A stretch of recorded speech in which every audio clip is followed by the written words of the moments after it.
3 weeks, I was very like dreading coming into it. It's like, how's this going to be? Is it going to be fun? Are we going to get on each other's nerves? Like, The answer I is don't know. I was yes. just, yeah, I was just having all these bad thoughts. But then by like week 4, I was like, okay, I'm looking forward to it now. This is good. Yeah. I fought Nick like every episode, and then I fought Glenn every episode. Like well,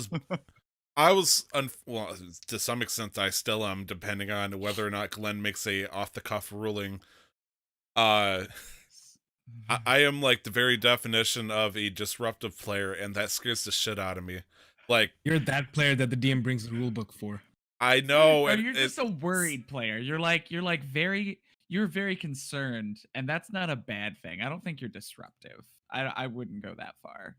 I had a meltdown over the course of like 20 seconds last episode because I called Nick Tony the Tiger after he just very, very bluntly told me I need to stop making real world references when we're in serious discussion, and I just shouted at the Goliath to stop trying to offer me frosted flakes, and it's like, No, that was fine. Shit. oh, that was fine. I think Well, the big issue is when we continue it. Yeah, like there's a difference between like throwing in a like breaking the fourth wall every now and then constantly going like, you know, you're Tony the Tiger. What's next? Where's the fucking Kool-Aid man gonna jump through the wall? And then, Where's the fucking and Fruit then Loops rabbit or whatever? Knox turns into the Kool-Aid man. Fruit Loops. Isn't it toucan. Tricks? Yeah, Tricks Tricks is a rabbit. Did you guys hear the thing about Tricks? How they're not shapes anymore? I think, didn't they change them back? Like originally they were shapes and they went to balls, and then they said, oh, never Now they're mind, we're changing balls. them back. No, they're balls. And I hate to break it to all of us who are, adults now. I think Tricks really are just for kids because they literally look different to me now. I still don't know what makes Cinnamon Toast Crunch, so good. Oh, so good. I love it so much. I like honey nut in my mouth.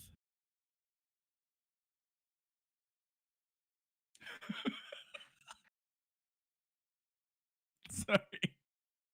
You say honey, and I just remembered that there is a custom-made NPC now, which is a animated armor, but it's full of bees. And so if you if you disturb it, a bunch of bees will come out and attack you, which is an interesting There's thought. a bee. There's a what? A bee? There's a bee. In Apartment 23. Oh, I see. Have you not heard that one? Hi, my name is Michael. Surprise, The bee it's me. silent. You know what my and I'm favorite afraid thing of is though? insects. It's that fucking video of the Bee Movie, but it's sped up every time the word bee is said, and so it's like 5 minutes long or something. So like, I think they did something similar for Shrek. I don't remember what the word was. Onions? No. I know which one you're Donkey. talking about. He doesn't say it that No. often. Oh, it was every time he smiled or grinned or whatever, wasn't it? was Nick Donkey, Wachowski yeah. and Donkey. I watched Don't Fuck with Cats today. The fuck is that? You like it? I thought it was a fun documentary. I really Netflix enjoyed series, it. I don't usually Nick. I usually don't like it's like the 3 true crime episodes? genre. But yeah, it's only 3 episodes long. It's a nice little miniseries. But I don't usually like true crime. Like all the other ones that I've seen, I'm just like, man, it's fine. But this one I was just like, this was fucking great. I really enjoyed it. Don't forget, So- Brandon, you're the host, so you gotta wrangle us in. Otherwise, we'll keep going on tangent stories. Forever. Hey, the Nino Cooney movie is coming out, or has come out on Netflix. Man, I haven't even. I tried playing the first Nino Cooney, but it just didn't stick with me. I don't know. I don't even think I started it. Yes, want I it did back? actually. I didn't realize it was based on a game. Nino Cooney, Wrath of the White Witch, I think it's called, or something like that. I did see it on the new releases, but it looks interesting. It looks like akin to like Howl's Moving Castle and stuff like that. Hey, Tyler, Yes. will you give me a word-for-word example of how you start the show? I'm not gonna fall for this shit. You almost got me. almost got me.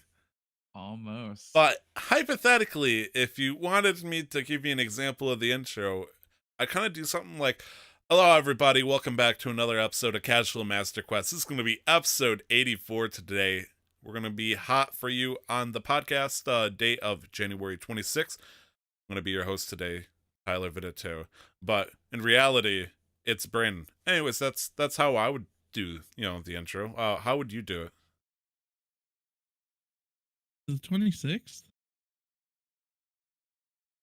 The 27th. 27th.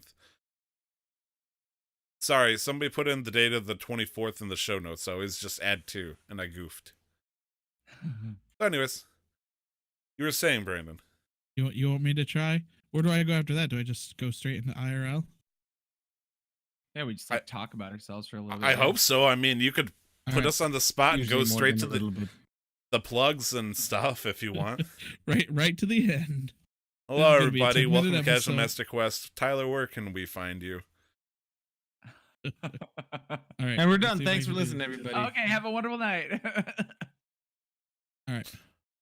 Are we ready? Yes. Aloha, everybody. Welcome to Casual Master Quest episode 84. It's going to 84. be airing January 27th. 27th. I guess I'm your host today, Brandon Thresher. We also have Tyler Vidito, Glenn Houston, and Hi. Nikhil Chodamela.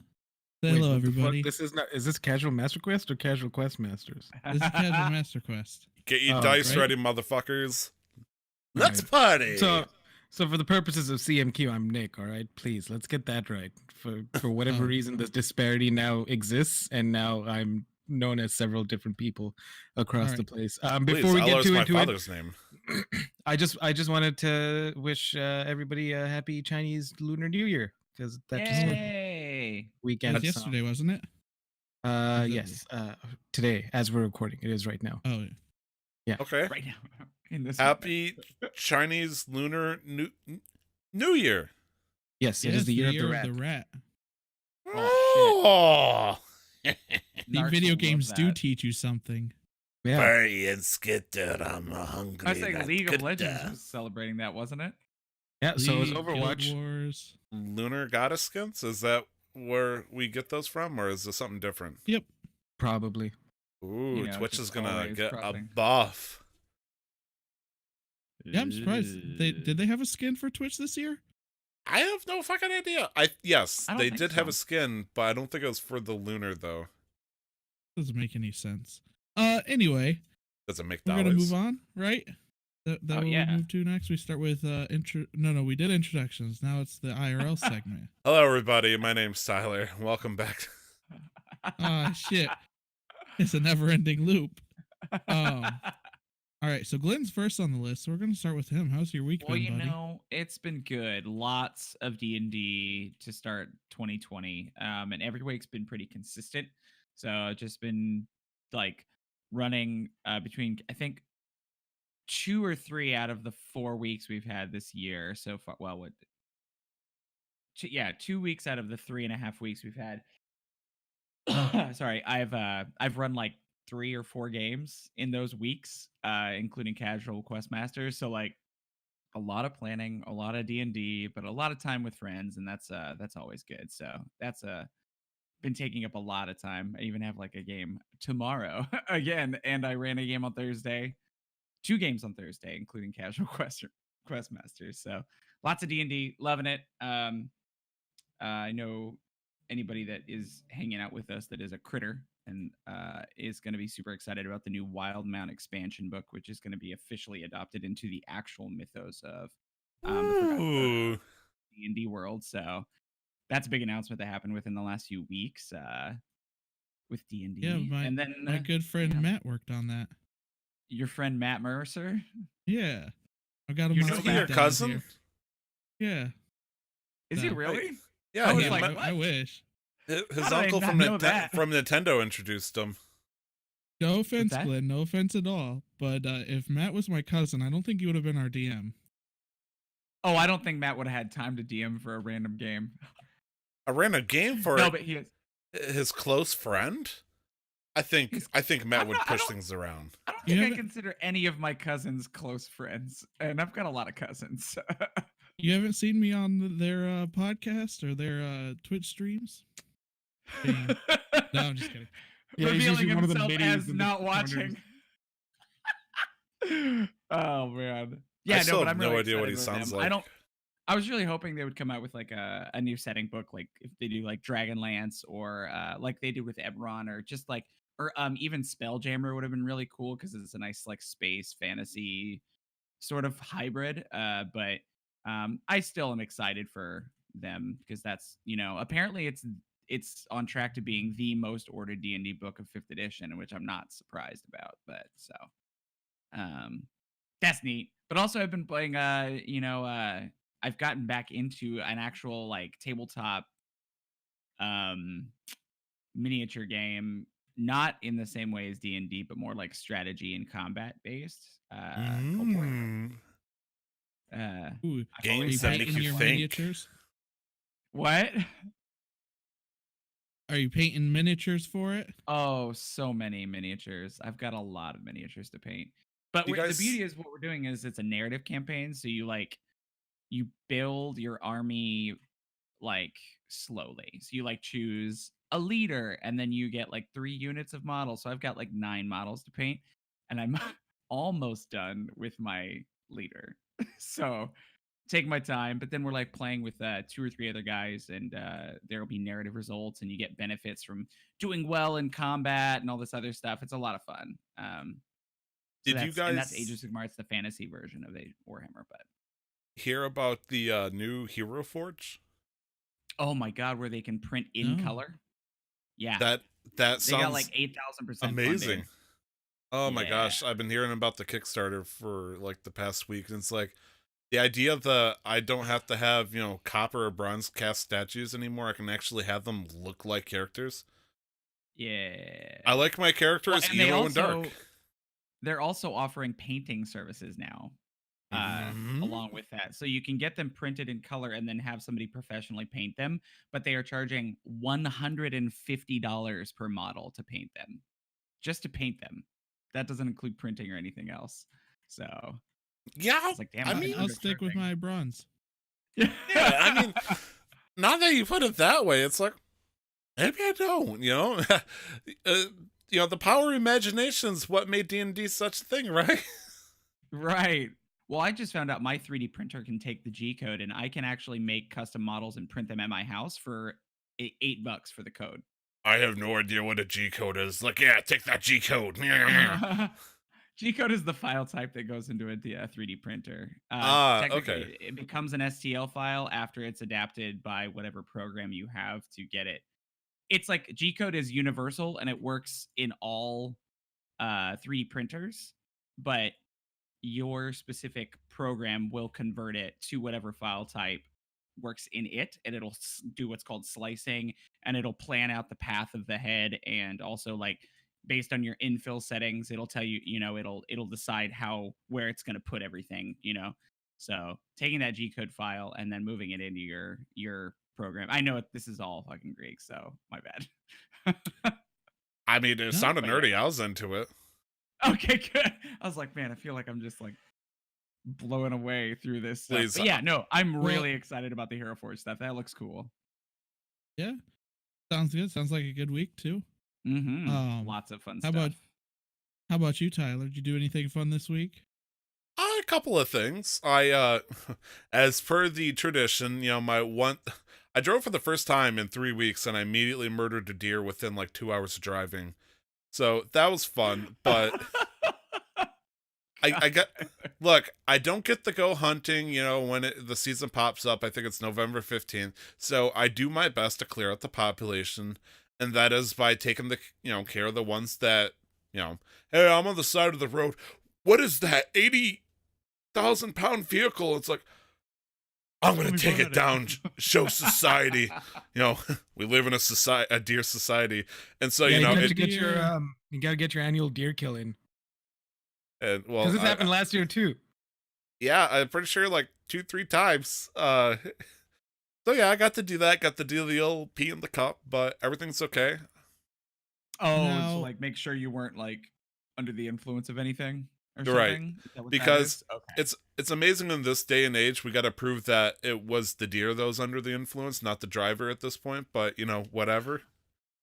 How odd of an occurrence is it for a truck driver to hit a deer? Are you just super unlucky, or does it normally happen a couple times for every driver? Well, I mean, depending on the location, as I'm sure you can imagine, Michigan in particular, and as well as like any state that's in the northern part of the country, chock full of fucking deer. And this route in particular goes up into northern Michigan, so I was pretty much going through Deer City. It's usually a lot more prevalent in like early spring and then the middle of fall. Both coming out of hibernation and I believe in September. Oh boy, here we go again, because I'm pretty sure we talked about this one time ago. When deer get born the most, and with new deer, mothers are trying to make sure they come across and all that, and it turns into a fucking nightmare those times a year. Like September is like the most common time deer collisions happen. I'm gonna say for every time I hit a deer, I've had 5 close calls where they get within 10 feet of the front of my truck, and it's fucking frightening. But my every God. time, it's weird because Especially because you can't see them. You'll never see them until you actually hit them. I Or mean, they I just got barely step. I got some bright ass lights, and that's the other problem is like deer see giant lights in front of them, and they get it was a term that they made illegal back in the day where people would go up with like a fucking floodlight, hit the deer with it, and they would freeze in place because they didn't know what the fuck to do, and then you'd shoot them. Oh, they it's made that Like illegal. Luigi's Mansion.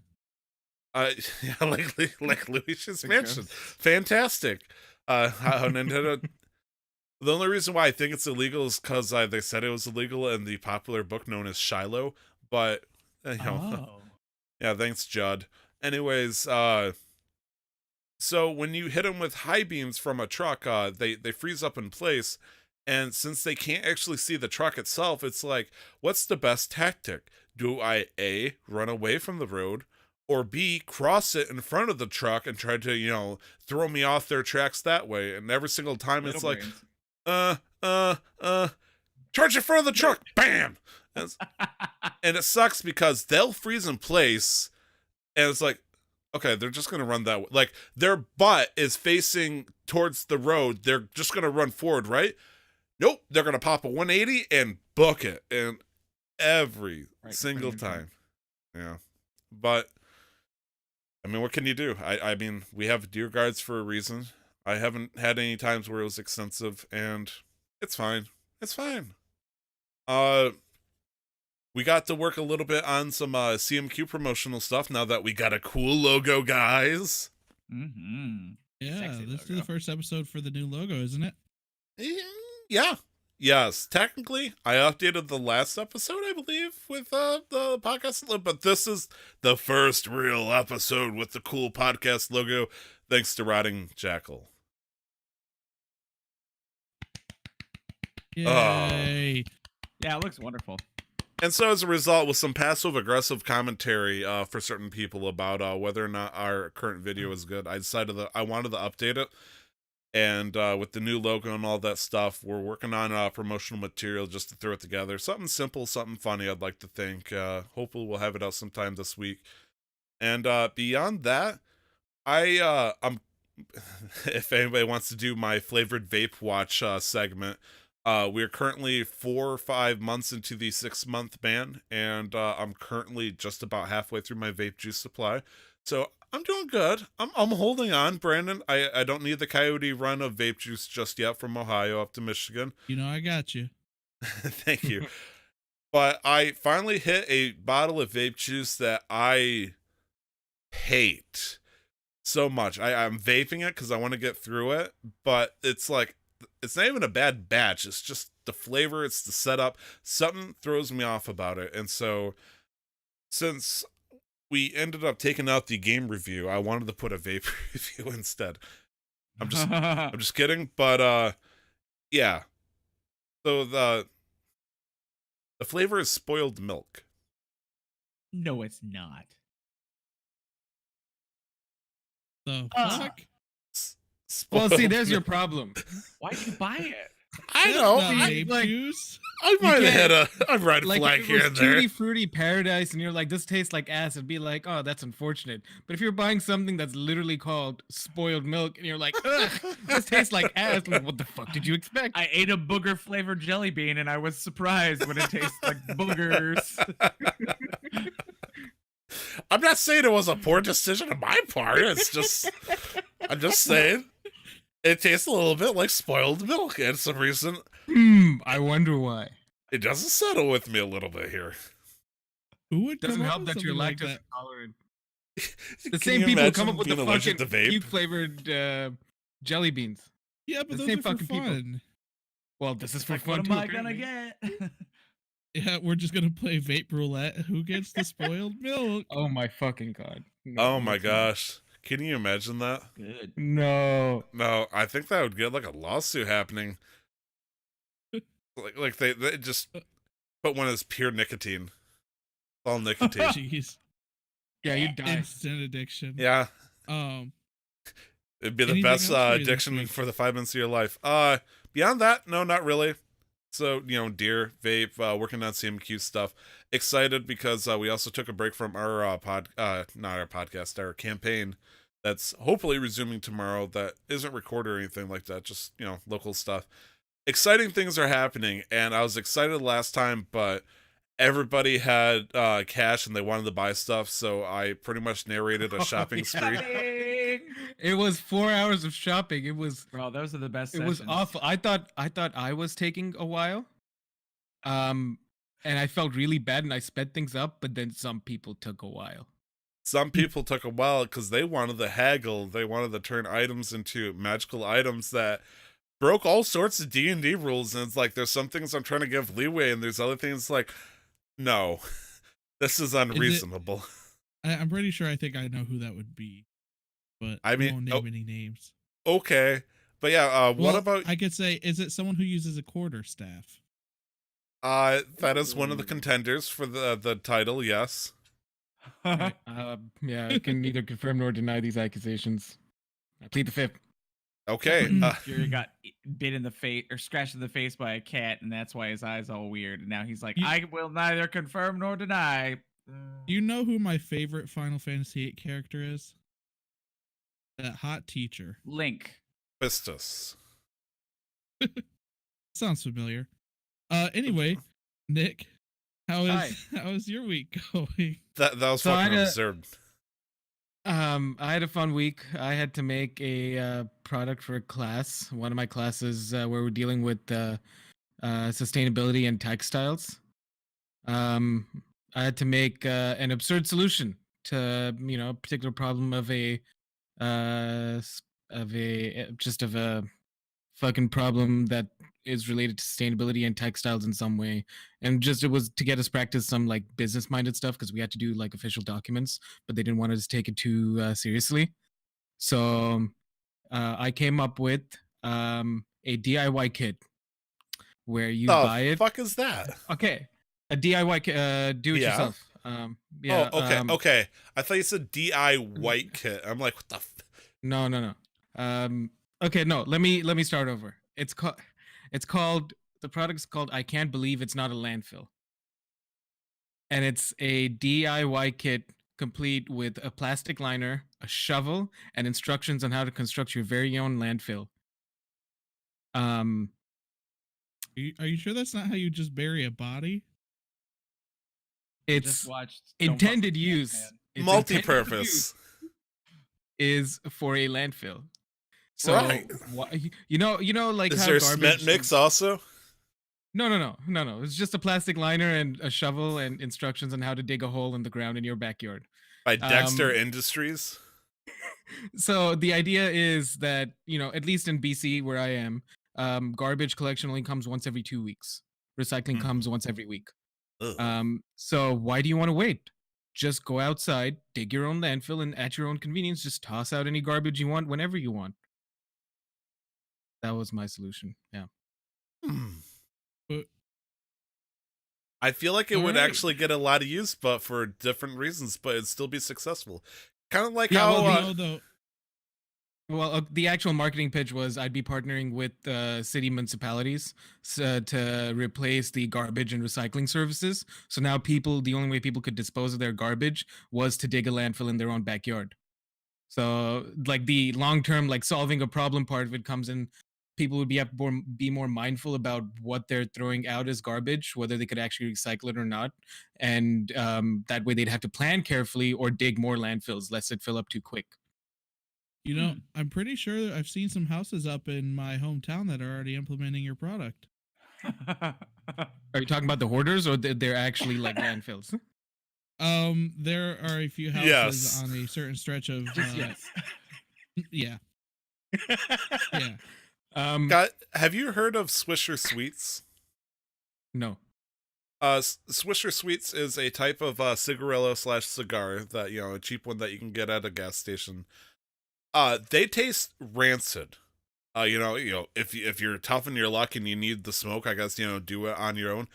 But there were a lot of people when I worked at a gas station that always bought Swisher Sweets, and I couldn't figure out why they were buying them in mass. And eventually I asked them, I was like, is there a particular flavor you like out of these? Because you always get like just random ones just for funsies. They're like, oh no, I cleaned these out and I put pot in them. And it's like, oh, that Brilliant. Nick, I think you got the right business plan. Kind of like, you know, I'm at the little market, the flea market near me, and they're like, yes, we sell metal pipes for tobacco use. And it's like, oh, wink, wink. Yeah, and it's like my proposed solution was I even researched what the best shovel was. I googled what are the best shovels for digging holes, and then I found a bunch of answers. It's so And like my removing search is a limbs. little tainted now. Search results, man. You're You're the next Netflix, man. and it's like $90 Canadian for a really really good shovel. So I'm like, all right, this product is going to be a premium product. It's $120, but the annual fees for garbage collection services in my area is like it starts with the smallest garbage cart at about $250 or something. So I'm like, listen, and that you have to pay that annually. And I'm like, all right, listen, this is a one-time fee. You don't have to worry about anything else except actually digging the hole You yourself. get exercise too. You get exercise. You just have to do it once, and then that way we're also saving the environment by removing all these garbage trucks off the road. Sure, people are losing jobs, but the cities are saving money. So Cemeteries are expensive for graves. Well, they can Why invest that not money in other things for the city. Yeah. Let people bury their loved ones in your yard. You charge them a fee. Make your home feel like your own home. They're going What are 6 you feet gonna under. do? What are they going to do with the other 4 feet? Cover with trash. What do you do about methane emissions though? Well, But anyway, Well, it's like the whole thing with the fires in Australia. Like, what is it? It was like 100 years worth of carbon monoxide came out of those fires alone. You know, Yeah. like it's crazy. Oh, Some of that yeah, stuff. I'm just the pitch man. So so You're like, man. that your I haven't whole made the week? scientist yet." is that all you did? honestly, that was the only thing in my week. If I'm gonna be completely honest, it's been a slow Fair enough. winter. That and sleep. All right. How about you, Brandon? How was your week? Oh yeah. Oh, my week was pretty all right. No, my week was Run around of video games. I've been having a really bad work-life balance. I picked up a few more shifts for work, and I've been working on another project. I got my first coding job. Oh, Okay. congratulations. Ooh, Yeah, for That's HTML cool. coding website for a business. ooh, interesting. Nice. So I've been working on that, and then my new shift at work has me working 4 to 1, which I'm sure Tyler understands this too. But most of my friends are home around 4 o'clock, and so I just haven't been able to really play games with them. So luckily, Tyler's been home at 3 or 4 in the morning, and so I'm usually up then now, and we've been playing games the last couple of days. But it's definitely been rough to try to get with people to play games. I feel you, So man. my week's been pretty slow for that. That's all I had to complain about. Oh, okay. Oh. So this Brandon's is usually complain when minute. yeah, one of us would usually say. So we this is are- a video we are game vi- podcast. Yeah, Video game that. podcast. Yeah. Oh, shit. Oh, Did I shit. steal Nick's thunder? Wait, we're supposed to talk about games. Oh, of course. Well, we are a I just video got- game podcast. I Roll just for got done saying I initiative. didn't play any. You said you why played am I with even Tyler. here? You played some video games. With I witnessed you Tyler. play me. Yeah. Me. We played some. All You right, played I me gotta- like I a gotta fiddle, sit down. like a game. Am I a game to you, Glenn? No, I was saying you played games with Tyler. Oh, All right, well, let me Yeah. that's let me true. make my list here of games that I played. While I do that, Glenn, you want to go over the ones you've played? Oh, this week has been a lot of the same stuff. Nothing crazy or new per se. But exciting is the new season of League of Legends, which I'm kind of enjoying. I'm getting back and playing that a little bit. I'm really enjoying that game. Sometimes it's kind of like Modern Warfare. It's like I like playing it, but then sometimes I just rage scream at the screen. But Sounds that accurate. Modern Warfare. Yeah, exactly. What is video gaming except a little bit of masochism with narcissism and mixed in, you know? So WoW Classic, always raiding every single week. Stardew Valley is kicking ass. It's super fun. I had a blast playing with Apple Hoof and your wife yesterday, as well as Cool Mail. Some of My wife. I don't have a wife. Tyler's Yeah, No, whose it was wife are you mine. talking about? Oh, okay. Oh, you're playing with the Brandon. only. Yes. But yeah, no, it's been a freaking blast. I'm having so much fun just with all those games. Partially, I think a really great thing about getting back into D&D is that I see my friends more, and that's helped my mental health a lot. So like the things that I enjoy, I'm enjoying more fully as of 2020 so far. You know, we'll see if it continues, but it's been really nice. You know, I enjoy the games I enjoy. I don't have That's to like, good. try to have That's fun. good. It It's- makes you feel good I just- inside. right? Video games are great. It's been a lot of the same stuff though, so nothing super new Video to games is expand on. I didn't life. play Outer Worlds again yet, but I do plan on jumping back into that relatively soon. I think Outer Worlds, and I need to get back in Breath of the Wild. So Yeah. that's it for me. Nothing nuts. Just super stoked about playing. Same games old, with friends. same old. Yeah. Keep it simple. You know. I wonder All what that that's fun like. stuff. I would never know what it's like to play the same game over and over every week for years on end. Never, mean, it- never to me. If you felt like calling, it would be like Destiny at that point. Imagine. I can only imagine. I can only imagine. Anyway, Oh. I bet you missed that from the Super Goon Squad days. Anyway, Oh gosh. That's Tyler, stop talking about your tangent anyways. we're gonna move on to Tyler so he can talk about his tangent. Oh boy. So Nick and I got to play a game not together but in tangent. A little game called Squidlet. We did get a review copy from the company, also called Squidlet Inc., I believe specifically. And we are going to be doing a review episode a little bit after this to go into the full details of that game, of all the time that we put into it, and there is quite a bit to discuss, I think, Nick. Guess not. I had fun with the game. I had fun with the I had game. a few grievances, but overall, honestly, it had a better impact on me at the start than Dragon Ball Z Kakarot did. That oof. Oof. So but then that being said, most games have had a better impact on me than Dragon Ball Z did at the start. I heard that it wasn't a good RPG. It was made for Dragon Ball Z fans. Yeah, I think. Well, I mean, we can talk about Kakarot Yeah. when I go. Yeah.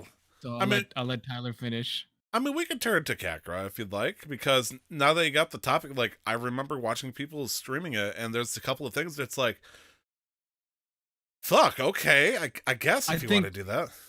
Yeah, I think it's one of those things where, if somebody hands you a glass a plastic glass that you can't see through, and they're like, "Here, this is orange juice," and then you take a sip, but it's actually fucking prune juice or something. You're gonna make a face. So I think it was just the expectations of what the game was and what I was expecting and what I'm used to from like a standard RPG, and then because all of that didn't mash, and it, as I said last week, it just seemed like the anime turned into a video game, so it was still pretty linear with very little open world that wasn't done. It's not done super great in comparison to other games.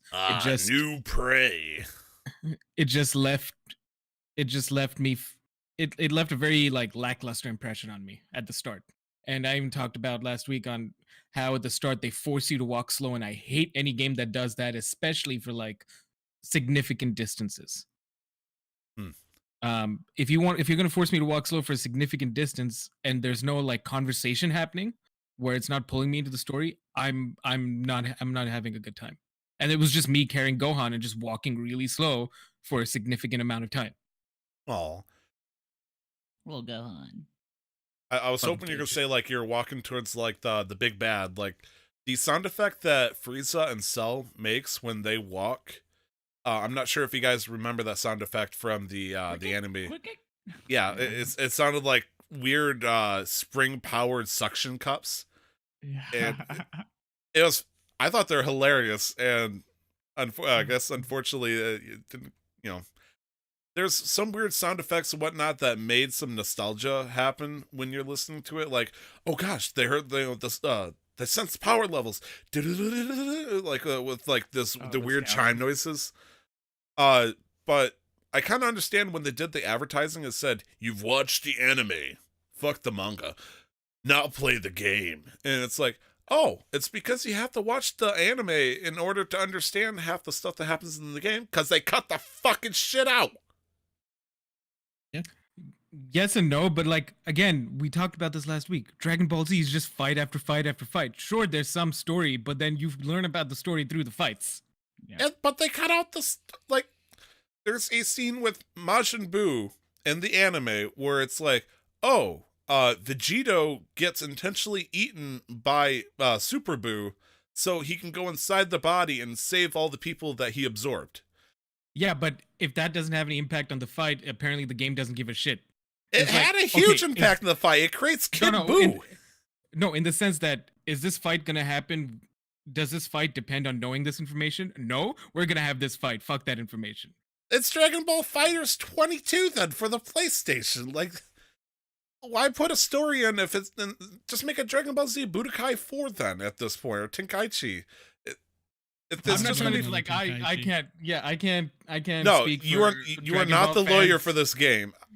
Yeah, we are like, both. This is just how it seems to me, and I will always reiterate the fact that fucking Goku's the worst father ever. Period. Goku is in fact a terrible father. Vegeta is second place. Arguably, it would have been better if Goku just went to pick up milk and never came back. I would have preferred Goku follow that stereotype because he would have had more impact as a father than he does right now. If you think about it, it's like, oh, Trunks beat the shit out of the older version of his son so he could let Cell absorb Android 18. He's a shitty father.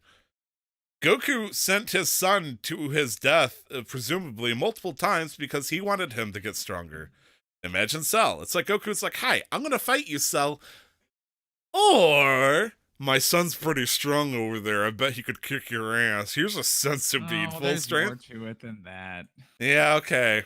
Gohan is hella strong, and actually for a while they planned on making Gohan the next Goku, but people loved Goku so much that after Cell they kind of like pulled fans and shit, and they kind of got some test and found from the fan base that they wanted Goku to continue to be the hero, and then Gohan went, I want to be studious and be Saiyaman, and he stopped training. He was way stronger than Goku at that point. He was the first one to reach that level of Super Saiyan. So there's more. Yeah, in reality, Gohan has the from all I've read, Gohan has the potential to be stronger than Goku by all means. Yep. I believe the argument was Saiyan human mix or something like that gave like some kind of exponential energy that Goku simply could not offer. Even though, that changes completely. Consideration and empathy. That's what love is, the greatest force in this world, and Gohan has that. because And he can Goku has understand that. and It's just empathize and tampered by pure stupidity. No, Can it's I admit something to you guys? Yeah. The only thing I know about from the Dragon Ball world is from the games that I've played with Tyler. Don't worry, you probably know as much as I do. I mean, to give Gohan a little bit credit, they definitely put him a little bit more in the spotlight in Dragon Ball Super specifically. Like his big moment was the Cell Saga. They tried giving him a big moment in the Buu Saga, but it lasts like 45 minutes, and then whoops, he gets eaten. But in Dragon Ball Super, like they recognize his abilities to, he's fucking good, and they make him, Yeah. a tactician kind of person versus being the Yeah. all-out brawler, and that's great. And he chooses not to go into Super Saiyan. He's like tapped into his own energy that is like of his own will. So he's almost as strong as Goku and Vegeta, but he never goes Super Saiyan for the most part. Which is It's really impressive. Cool. It turns out Yeah. Super Saiyan is just another form that they can tap into, but it's not the end all be all necessarily. Mhm. Why not just beat them within an inch of their life and then beat them some past that? But some reason they have the will to keep going. Ultra Instinct. Yeah. All Yeah. right. Well, I might have accidentally brought us to that tangent, Tyler. So I apologize. You can continue with Fine, your that's games all that the you fucking played this show is. week. We just have to fucking rename ourselves as Casual Tangent Quest for all we fucking do. Guilty. So, True. a couple of days ago, the DLC for Kingdom Hearts 3 came out. Kingdom Hearts 3 Remind, which Nick give the, oh boy, here we go. I agree. Couple of things I discovered was I beat Kingdom Hearts 3 on my old PlayStation 4. That's where my save file is. In order to play the DLC, No. you have to beat the game. You can't import. You can't. Wait, in general, can you import saves or information from one PS4 unit to another?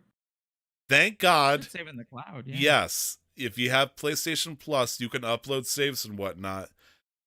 But there were some complications I had to do some technicality work with.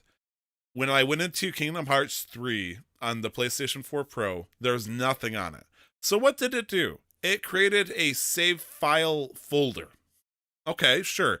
I'm looking up and down, there's no save files. You must complete the game if you want to play the DLC. Fuck.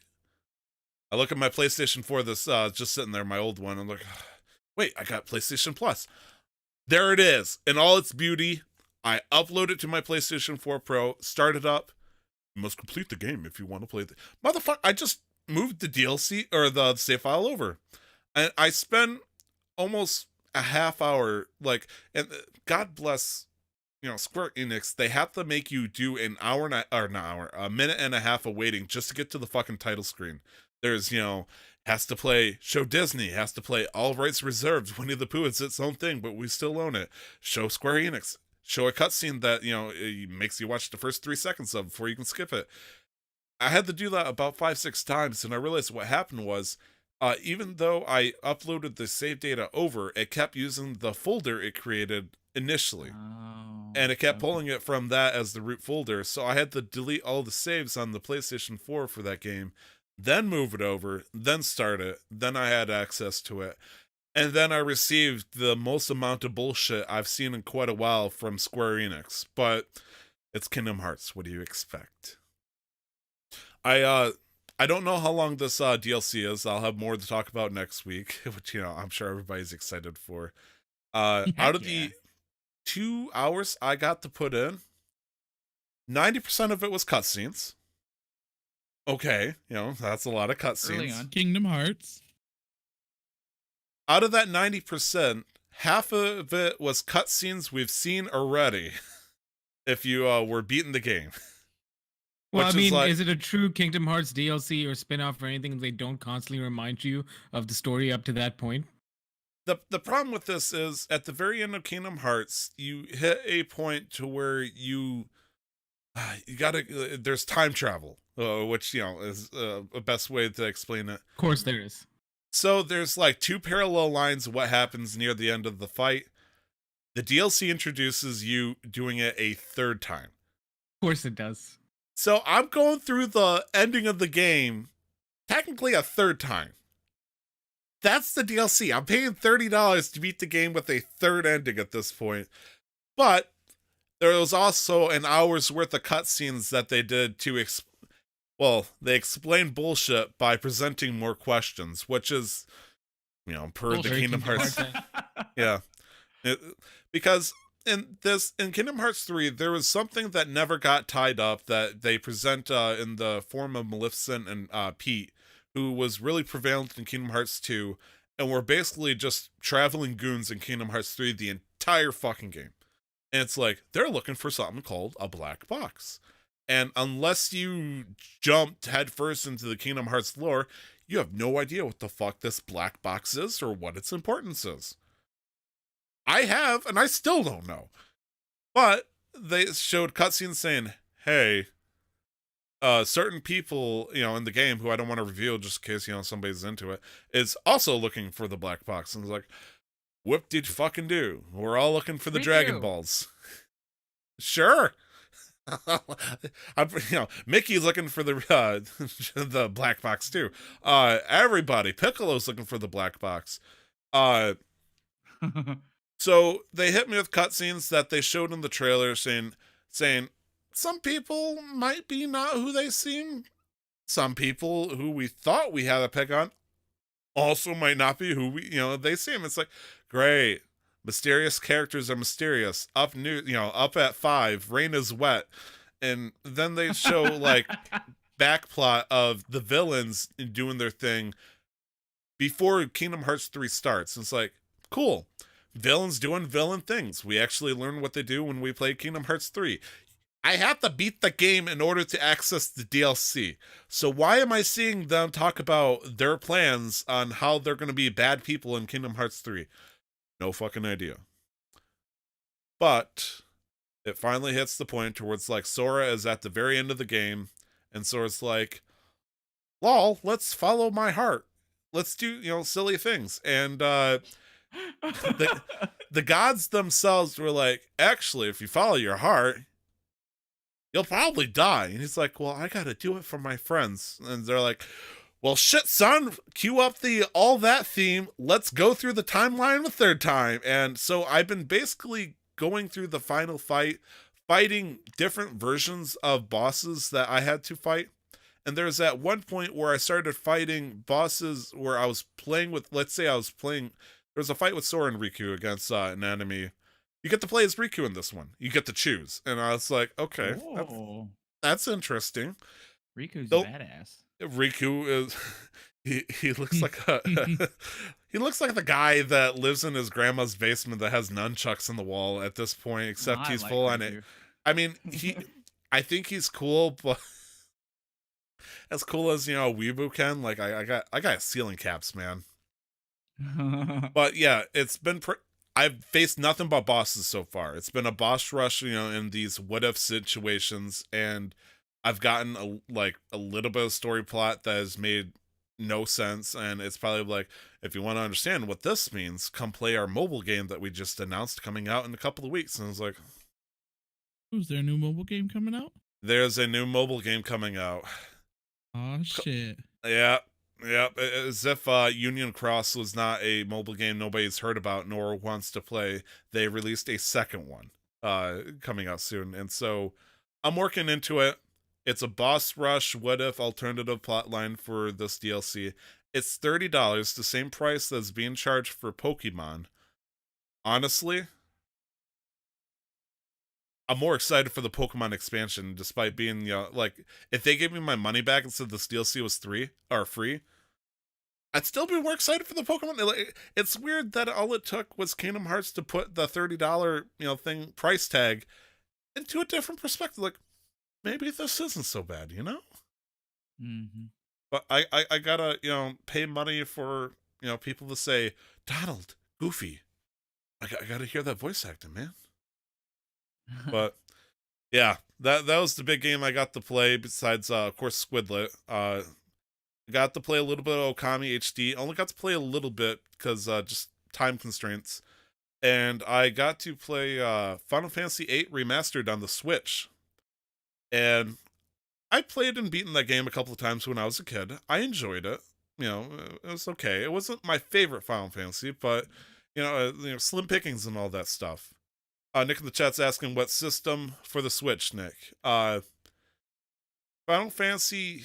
I'm not talking about Okami because I seriously did not get that far in. It's just saying I started. I want to play it, but I got T-boned essentially by a big game, aka Kingdom Hearts. But I do want to trash talk Final Fantasy VIII a little bit. Brandon, you've played Final Fantasy VIII before, right? Yeah. Glenn, My have first you Final played it? Fantasy. I've never played a Final Fantasy game all the way through. Good, just keep running. Nick, have you? Okay. I've never touched any Final Fantasy games ever, as people will now start to become disappointed in me. Real? I mean, I imagine you like maybe a Final Fantasy Tactics kind of guy, maybe, but I guess that makes sense. I'm never touching Final Fantasy, and I'm gonna bring this up again because the numbering system doesn't make sense, and I do not like that. Okay. So, anyways, I put about 2 hours into Final Fantasy VIII, and they did a couple of cool things to the remaster version I really appreciate. It's a PlayStation game. They updated the graphics to where my eyes didn't want to immediately burn. So that was good. Because if you were to play it right now, like my poor sweet eyes, they would legit burn. Like Final Fantasy VII, I think I could tolerate just because the graphics were always corny anyways. But Final Fantasy VIII, they tried to go realistic on PlayStation graphics. It didn't work. Whoops. They also introduced a no random enemies button that I can push in, so I can just go to the next area if I'm already leveled up enough. And there's also a 3 times speed button I can push to make things go a little bit faster, which is great. On a game that's not emulated, being able to speed through the game in certain parts, nice. It's so nice. But I forgot there's a couple of things that was Final Fantasy VIII, and it killed my mood. So the first thing is, I forgot that all the enemies' level scales with you. I totally forgot about that. So no matter what level you get in your character, the enemies will always be considered average to hard. Also, who the fuck is messaging me at this time of day? Oh, the reviewer. Anyway. Nick didn't want to say. Anyways, we'll have a great review next episode. So like I spent an hour grinding up and trying to gain levels and stuff on Final Fantasy VIII, and I got to do the first area, which is Ifrit's Cave. Beat Ifrit. That's up to level 5, so it actually worked out. But once I realized that the same enemies I was fighting was hitting harder and they were taking longer to kill, I'm like, oh fuck, this is how it is. And that kind of killed the mood for me. It's like, I love grinding and having just a couple of levels above the enemies so I can have a smooth finish all the way through, but this game does not allow that at all. And that's kind of disappointing. I also forgot about the junction system. I forgot about the Guardian Force system. And like, honestly, the only thing that can keep me going is Triple Triad, and I haven't gotten that far yet. Brandon knows what I'm talking about. Right, you didn't say anything about the draw system. Also, the draw system. Fuck it. These two have no idea what the fuck the draw system is. They're thinking like, oh, maybe they're an artist. Maybe they draw things on the Switch and they shoots the enemy. Yeah. Do you want to explain or you want me to? You know what? Take it away, Okay, Brandon, explanation. because I'm just going to rant. So, for fantasy games, you use MP to cast magic, right? Right. Oh, Well, mana in- points. yeah. Yeah, sorry. Well, in Final Fantasy VIII, to cast magic, you have to draw it from enemies. So if you want to cast thunder magic, you have to find an enemy that uses thunder and basically extract their essence. And then it gives you a certain number of charges that you can use for this spell. So a lot of your boss fights are just you farming low-level enemies to get as many, Kiragas or Thundaras that you can get before you're like, okay, I think this is enough to beat him. So, And there are certain points. Go Sorry. ahead. Okay, so this Go is ahead. something you can do while you're traveling around and then extracting all this energy, and then you can use it. It's not something you'd have to do mid-fight. You you do it definitely do mid-fight. mid-fight. It So takes while an the action. enemy is wailing on you, it's like D&D where they're trying to beat you down. You're just trying to grab that satchel that's on their belt, but you want to do it like 20 times. No, so what I And- mean is, because Brandon said before you fight a boss, you're gonna be out farming. So you collect all of these charges through these battles, and then when you go to fight the boss, you have all these charges just sitting and ready, right? Right. Yes. Yes. From what I understand. Okay, yeah. But you can also do it in combat with the person you want to steal from. Yeah, because bosses will have some that you can steal. Right. Sometimes yeah. they're That good makes- too. The nice That's kind thing of is interesting. I've not experienced it, so I don't know. Yeah. only how- time how I've it ever plays seen out. it before. Like the fact you It's can draw interesting. 100 heal spells that doesn't use any mana or magic points or anything like that means you can heal your people whenever you want as long as you have those 100. The problem with that right now is especially early game, you can do what is called junctioning, which means if you can attach summon spells to your character, which they call guardian forces, but I won't bore you with that. So Shiva, Ifrit, Quetzalcoatl, those kind of Final Fantasy summons. And when you attach them, each one allows you to junction those spells that you drew to that skill. Let's say if I have Ifrit, it allows me to junction magic to my attack ability. So it's like, what happens if I put 50 fire spells to attack? Oh, the attack goes up. That's good. So it's like I want to add more attack. So it encourages you to sit there for 20 minutes saying, I draw fire, until you get 100, and then you equip it, and it's like, cool. So then you don't want to use the magic spells because then that lowers your attack stat. Oh, I see. So you build up things, and then use a guardian spirit to enchant and buff basically certain Yes. things of your character. And if you use magic, you're essentially just whittling away your own buff that you could keep permanently otherwise. So it's weird that it's like there is some other silly things that I took advantage of later on because you can get like the death effect and stuff like that where enemies cast it on you. What are those fucking little green guys, Brandon, that hold the lanterns? Tonberries, I think they're called. Berries. Pikmin. And they basically stab you and instantly kill you, but you can draw the death spell, which has a kind of like fissure in Pokemon. It has a chance to instantly kill an enemy. Oh wow. You can also equip it to your attack and defense. So if you, let's say, put 100 fire to your defense, you'll become immune to fire, which is great. Or if you put it to your weapon, you can also attack and you do 100% fire damage, which is great as long as they're not fire. Or you can do what I did, and I equipped 100 death spells to my attack, and anytime I attacked an enemy, instantly killed them. It was nice. Yeah, I would imagine there's some risk to farming those 100 death charges. Oh yeah, a little Yeah, bit. a lot of Phoenix Downs. yeah. Oh Yeah. yeah. It's not a bad system. It's just unnecessarily tedious. It's weird because Especially they wanted. since the enemies scale with you and you have to farm, and so inherently the farming is more difficult just based on the system they've chosen. It's you know? weird because they wanted to make it simple. Humor me here. The logic being, you can hit instead of casting, revive or anything like that. There's just a revive feature that you get as you level up the summon that's equipped to you. But in the process of trying to make it simple, they decided, let's make it complicated every fucking where else. But how do you want to take a system where you have a certain amount of currency, each of these spells costs a certain amount, and you don't regen or you regen? Like, how could you simplify that? You just remove the currency and then everything doesn't cost anything. That's the simplest form. That sounds like a lot like an economic system that was based in the USSR. That makes me really scared, Nick. I don't know where to go with that. No, but then how could you, like, what were they thinking when they're like, we want to make it simple? How could you make it simpler than that? Nothing costs anything. You That- can which is cast here. You essentially- can yeah, cast here. which You is- can cast here.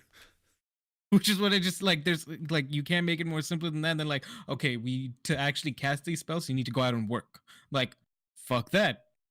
I think it would have been a lot better if enemies dropped spells when they died versus the draw system. That So, sounds like you kill so a much better. Tomberry. Yeah, Yeah, you kill a Tomberry, you get 2 death charges. Yeah. And then Yeah. next thing you know, you only need to farm 50. Only need to farm 50. That Well, yeah, sounds but, intimidating, Brandon. I mean, think about how many. I mean, technically, you only need to farm 1 if you keep drawing it, but Sure. Or but still, I mean, a drop system would have been a lot better for that. But anyway, And that's it a dropped game from other. a long time I ago. said, do you want to Yeah. talk about the card mechanic too, where you can card enemies to turn them into playing cards? Triple Oh, that's Triad. such a good one. It's such a stupid but simple but enjoyable game. It's like tic-tac-toe, except you place cards that had numbers on each corner. And if you place a card down that had a higher number than that other card's side, you would take that card essentially, and you would try to take over Unless the the board. reverse or ace rules were on. Oh no. So it's just war. Yeah, essentially. Kind It's war meets tic-tac-toe, and you could go out and turn enemies into cards to use against other random NPCs who may or may not have badass cards. And you can also turn those cards into spells if you really wanted to. So if you find a badass boss card just in a random fight, like, hey, wow, this guy has Bahamut? Holy shit. And then you just turn it into 50 Ultima spells? Hey, I'm level 8. Sure. What's the worst that could happen? So two things with that. I remember you could also gamble cards, which is also fun. And if you want to play Triple Triad, you could also play it with me on Final Fantasy. Go on. Final Fantasy 14. All right. I'm burnt out. I don't want to talk about my video games anymore. Please, someone just save me. Brandon, All right. you've been playing you've been playing something besides League of Legends with me? I have no idea. Yeah. Just one Okay. game. I've been playing Starbound, which has been a hell of a lot of fun. I'm really enjoying it. I would Is say it Starbound that 8-bit one where you're like you travel from planet to planet and you just land on different planets and mine? Mm-hmm. Yeah. It's a side scroller.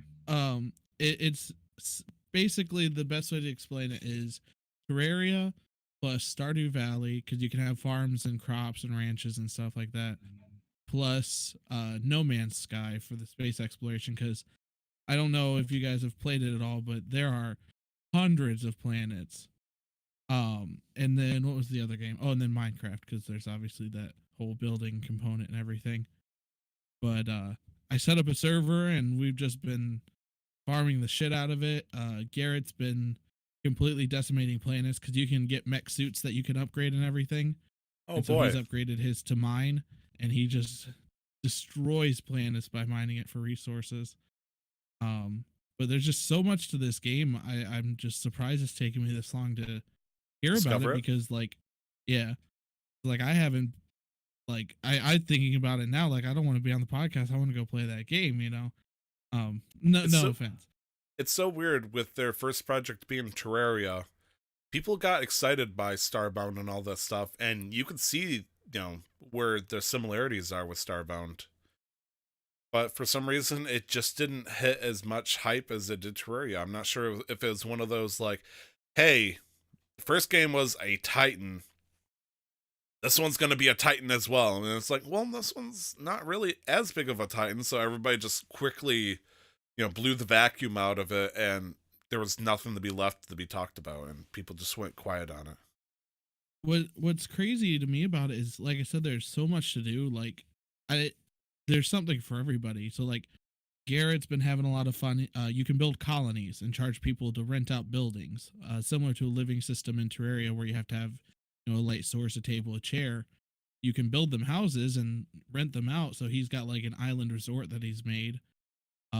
Jacob has been farming spaceships with the mech suits, so he's been doing that. I've been just Yep, I'm going to exploring. plant my spaceship seed here. I'm going to hold it up, make sure it's wide for 14 days, and the spaceship will come blooming.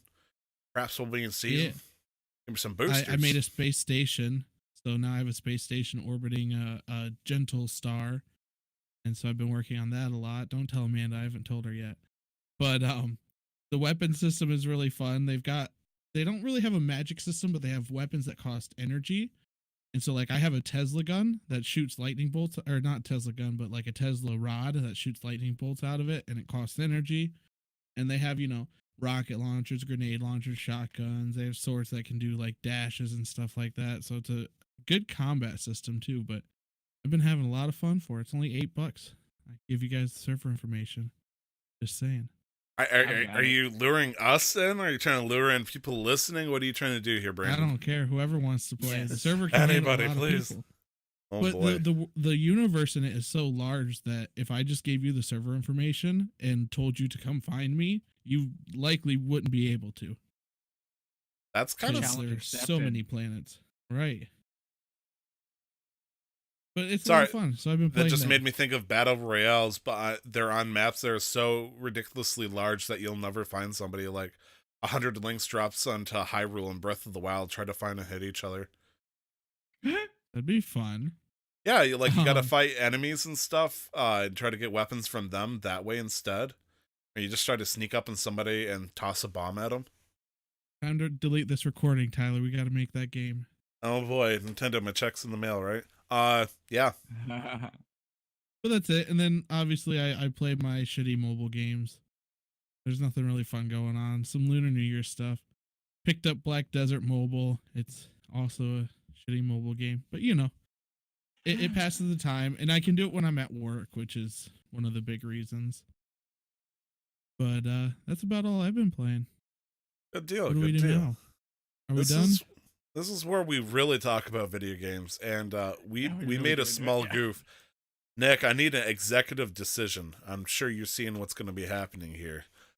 This is where we usually do the tangent war chest section. What's that? I just want to point out nobody really asked what I played this week. But we I thought went we to talked you. about it. Yeah, we totally Yeah. did. Talking about It was Dragon Ball Z Z Kakarot? Kakarot.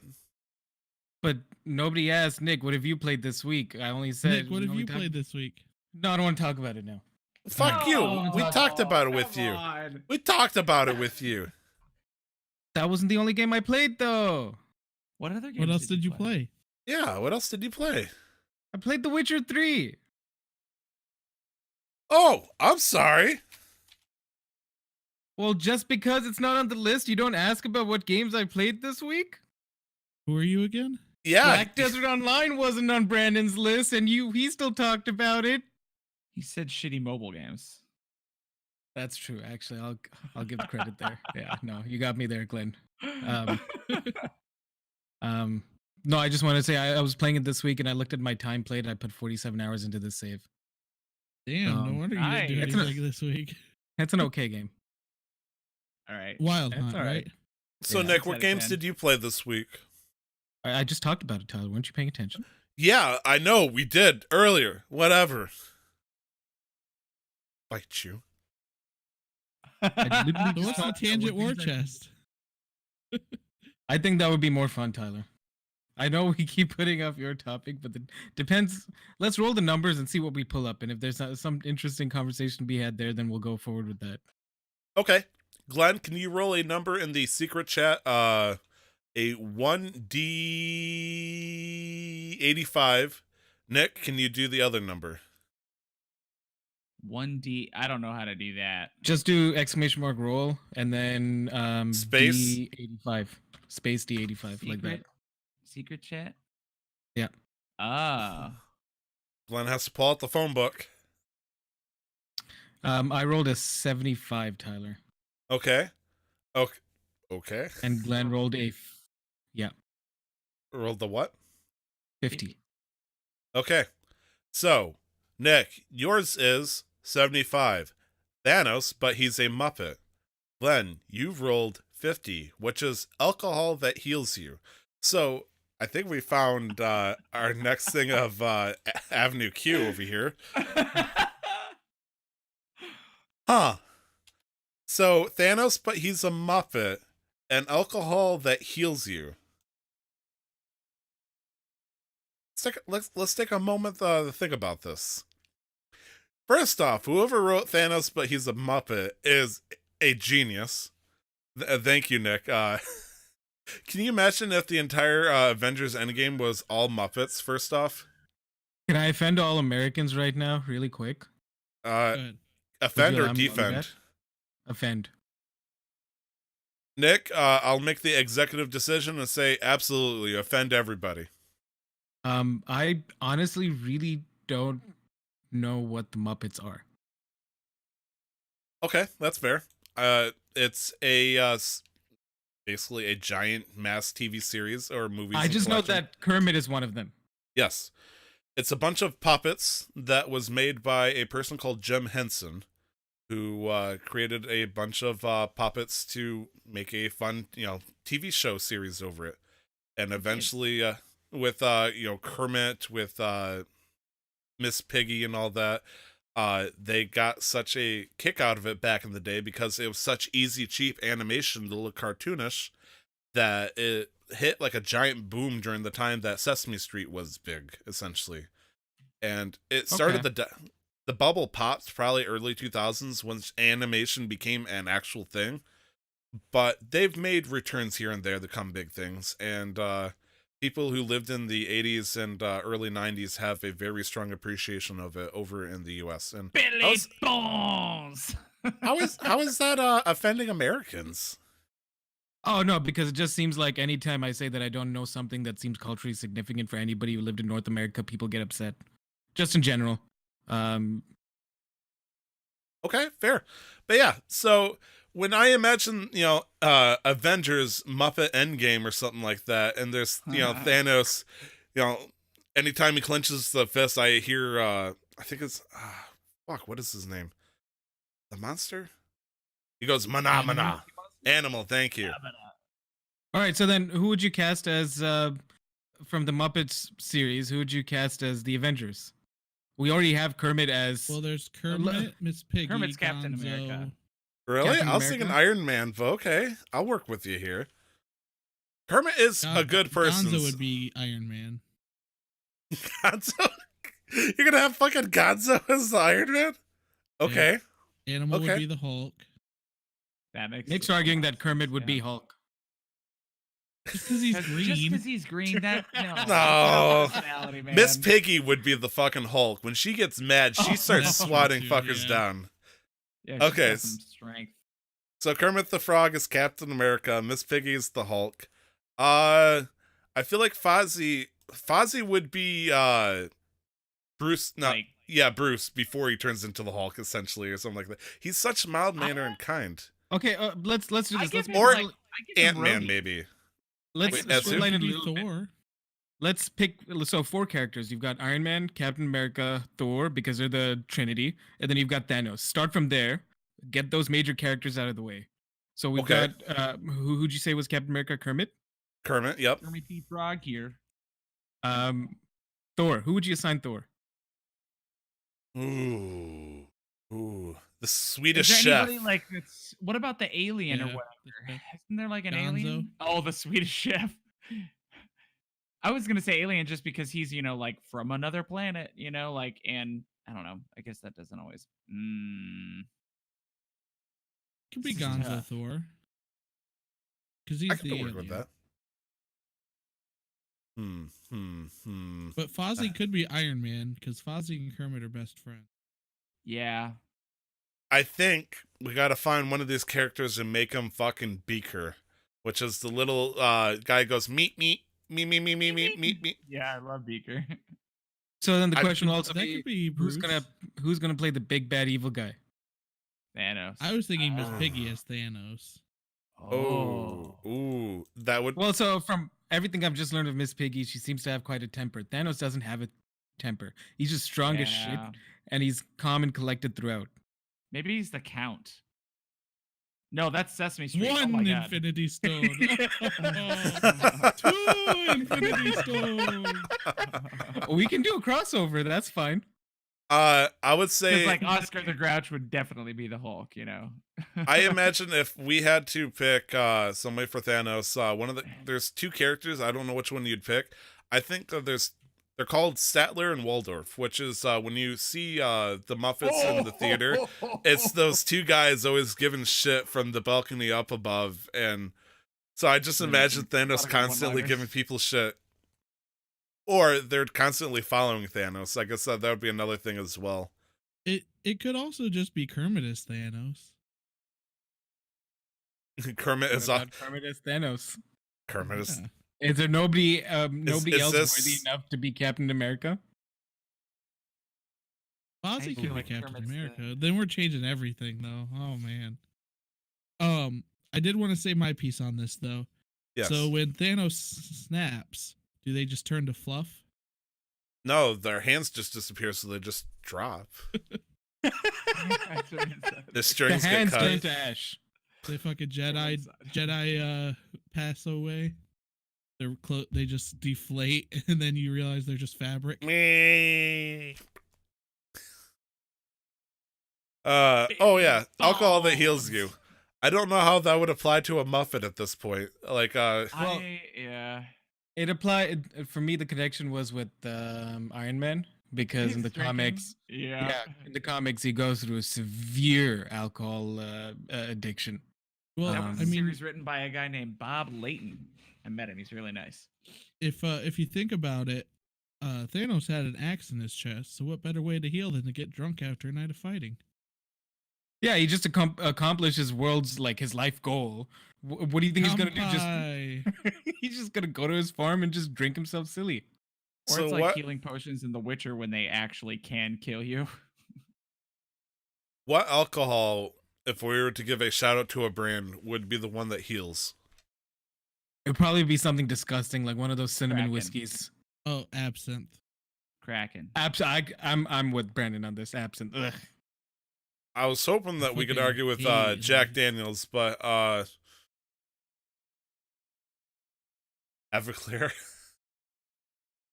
Just Everclear burns the doesn't pain kill away. anybody. Fun fact, Everclear was the first type of alcohol I ever had. I'm so I'm sorry. No wonder why It you was don't terrible. drink. I don't like it. I was in 7th grade and this kid was on the bus and he was like Seventh they were grade? drinking. What the fuck? Yeah, Wel- these kids were welcome to drinking out of fucking like, Midwest, they were man. drinking out of a what was it? It was like a rubbing alcohol bottle. And I was like, "What are you guys drinking?" And he's like, Are you sure "It's it was good water. Everclear? It's good water." Well, You now sure you that I've didn't had just drink Everclear- rubbing alcohol? No, it was definitely Everclear. I mean, it's similar No. context. One's more designed to kill you. Yeah, no, but the kid, he was like, "Oh, it's The just good Everclear. water. It's called Everclear." And being a kid who was pretty naive, I thought, "Oh, it's just like Aquafina. It's a brand of water, Everclear." Yeah. And I drank it, and almost I thought my insides were gonna explode. It was super wonderful. Sounds See, accurate. and the astounding thing for me being 7th grade isn't the fact that they were drinking, because I've got some people who are drinking like Mike's or Reds or Angry Orchard, but who has Everclear in 7th grade? A parent Yeah. who's not keeping an eye on their alcohol collection. I guess. Yep. It 7th was grade, like- I was Yeah. mad at people who were casting ancient spells at Castle Wars on RuneScape. It's like I didn't even think I knew alcohol existed then. That's my mom, but bless her. 7th grade, I still actually left the house. Yeah. I was too sheltered. Where was for I living alcohol. in 7th grade? I think that was the first time I lived in Fillmore Place. Was 7th That's- grade.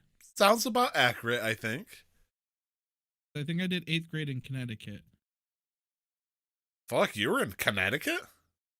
Yeah, twice. Huh. I never knew. So coming back to alcohol that can heal you. Yeah. What if Oh man. Heal these what if fucking it- migraines they give. healed you, but you also still stayed drunk? Oh, that'd be perfect. Ooh. I would stay constantly drunk. I would Insane. never be So you sober. could never sober. die. Well, Just got as like Marcus a said, fucking wine box that you IV'd into you. I'm immortal. Be like who is it, Bane? He's got the big ass container on the back of his head just filled with Oh yeah. whatever, and then whenever you get hurt or whatever, you just activate it and it injects it straight into you. So then the You price of the lived in alcohol reflect the alcohol. I was effectiveness- born in it, drunk by it. Would the price of the I think- alcohol reflect the effectiveness of how I much? think it it'd be heals the you? proof. The proof. So you get like 190 proof, you just drink a shot of it and you never have to worry about anything again. Cancer, psh, just drink some of this Everclear.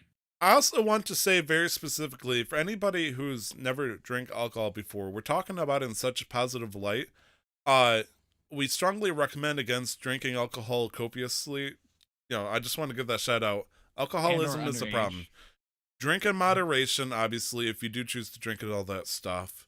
That being said, And make Yeah, sure if you you take drink plenty too of much, balance it out with plenty of water too. the biggest thing is if you drink too much, you're gonna look like me, and nobody wants that. Oh. No, but also, like even if they have the same proof, different bottles of alcohol could cost different prices. Right. So what But- would be? But Would I think the that just proof come would down be to the taste? factor for healing, though, because if you think about it, getting drunk, an 8% is you can find a really expensive 8% wine versus Everclear, which is you could get 151 for like $13. Right. So in that vein, then you'd be paying $13 for something that's 151 proof or whatever, but it just tastes like shit. But hey, you're not gonna die. And So shitty peas taste medicine. like shit too, but they still tell me I should eat them. Touche. Hate peas. Fuck peas. These are Anyways, amazing. Oh, you said This is a pea. pea-free podcast. Okay. Okay. Did you think I just said pea? Pea tastes like shit? Yeah. I thought. I mean, you're I not thought the wrong. arm- You need Not to that go to would- the doctor if your pee. I thought the tastes like arm poop. jokes were getting out of hand, but I mean, Yeah. you guys do You that can't once a steal month, my right? pod for this week. Like, ooh, no, this you one already has said it, too so much I'm sodium. just repeating. Yeah, you guys don't do your weekly pee tests?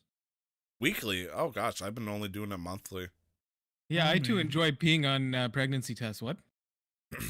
But anyway, Still what kind of negative, I'm podcast is good. this? I've Well, no, never been- actually- I never actually, get like, pregnant. A funny thing about that is some pregnancy tests can actually give you indicators of UTIs if a dude pees on them. Oh, Did you see the big thing that's going around? I hope this is tangent time because speaking Oh, of pee, we're full blown into it. straight because in it. pee is stored in the balls. So Of course, Um, that's how it works. did you see the big thing that's been going around? So guys' testicles have taste buds. I think I brought that up last week. Yeah, or, yeah, like I the think week we before. did. Yep. Yeah, So I tested it out with apple cider vinegar, nice. and you can taste it. Cider vinegar. It's a weird, like, you don't like actively taste it. It's like your brain tells you, oh, this is apple cider Oh, vinegar. you're receiving it's the Yeah. receptors that are acknowledging it. Yeah. And it's the same thing as like doing garlic on your toe. Like you So- know that's garlic and you can taste it, but Just to make sure I understand, you teabagged the thing of apple cider vinegar? Or apple I'll vinegar? leave the call. Can we just- Yeah. I For had science, a of big- course. For science. Well, I mean, I- you know what they say, right? You just have to take like a teaspoon or like a small little couple of mLs of apple cider vinegar with your water daily to keep everything Right, good just inside. absorb it through So your you That's balls. just nasty. Exactly. Yeah, that's all you got to do. And then I put it back up in the cabinet and no. Of kidding. course, yeah. No, of course. Yeah. You live alone, right, Brandon? Yeah, with Yeah. 8 other people. Oh yeah, so of course you just put it right back in there. It's funny that I use apple cider vinegar to catch flies in the summer. Yeah. That with a drop of dish soap. Well, guess what? Perfect. Brandon's balls is going to be doing soon. Attractive. But yeah, I had to test it because I was curious. And like I said, it's not like you actively taste it. It's just a weird. My friends like, call me Whiskus. thing. 'Cause I'm curious But- like a cat. I'll the have to thing grab is, the too, bag of is sugar. I could also be placeboing it, so I'm gonna need someone else to confirm my result. Right. Right. You need Got we it. need to do a controlled test of this. Yeah. So we need to get like a bunch of Tupperware and say, all right, Brandon, drop trow. Dip your nuts into this. What does it What's taste like? Well, one This is is- water, one maybe milk, one will Is be this Hershey's rubbing syrup? alcohol. Oh gosh, you caught me. Well, what kind? Is it dark chocolate or milk chocolate? Ooh, You start I've got a swirling bad around in it. Oh god. We'll just say it was dark chocolate. It was dark chocolate. Oh my lord. But anyway, tangent time. But I digress. Nervously little bit. vaping in Spanish. Yeah. Why'd you This guys is not invite as- me onto this? This I is haven't not even as been bad as- drinking. Not everybody's like this is the most uncomfortable I've seen maybe Tyler and Glenn since we did the hentai pod episode. Oh, I'm Oh, I not missed uncomfortable. that one. I just don't have the will to do that ever. So I'm just letting you guys go I mean, I'm a I mean- curious person. like a cat. Curi- Curiosity My killed the friends cat call for a me reason. I mean, it's not like they said, "Oh, stick your balls in some cayenne pepper powder and see if This you is can why taste we it." needed a comedy podcast. I mean, that'd be pretty definitive. Wait, Brandon, that sounds like an interesting idea. All right, you test it out and let me know.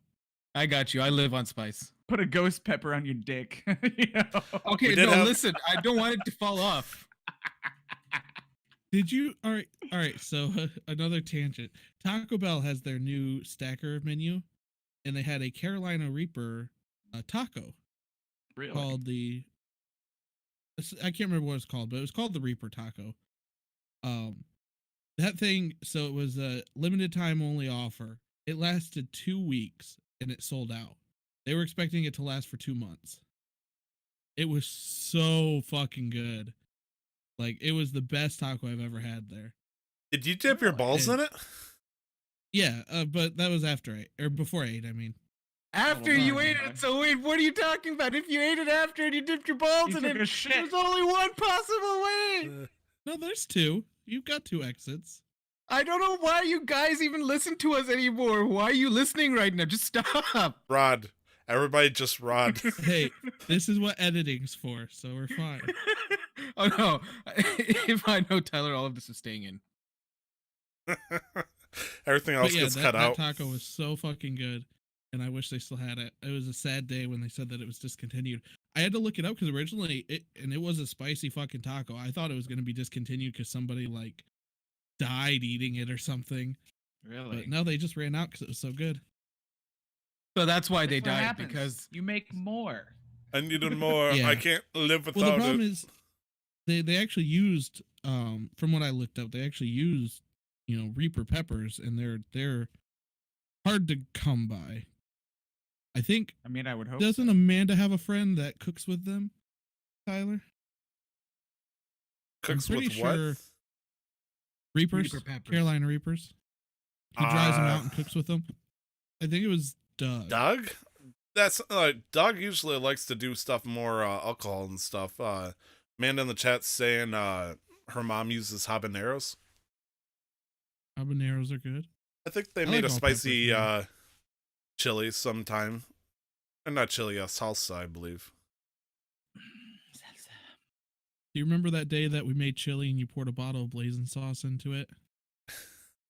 I'm pretty sure I also had the world's second hottest sauce, I believe you gave me, and I put some of that. That was a bad day.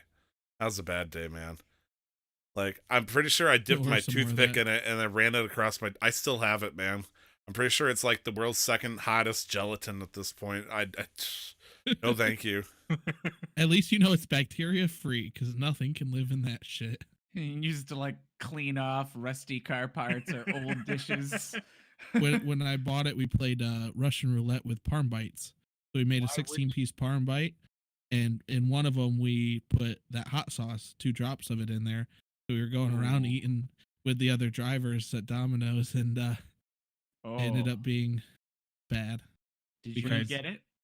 I didn't get it. No, ended up Thank being God. another driver, and he ended up throwing up on the side of the road an hour later. Yeah, so it was fun. I love hot sauce. That's Sounds Glenn's version of fun. anyways. Anyways, who's hosting this shit?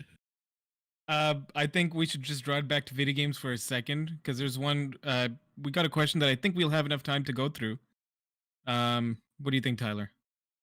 I have no idea what you're talking about, so yes.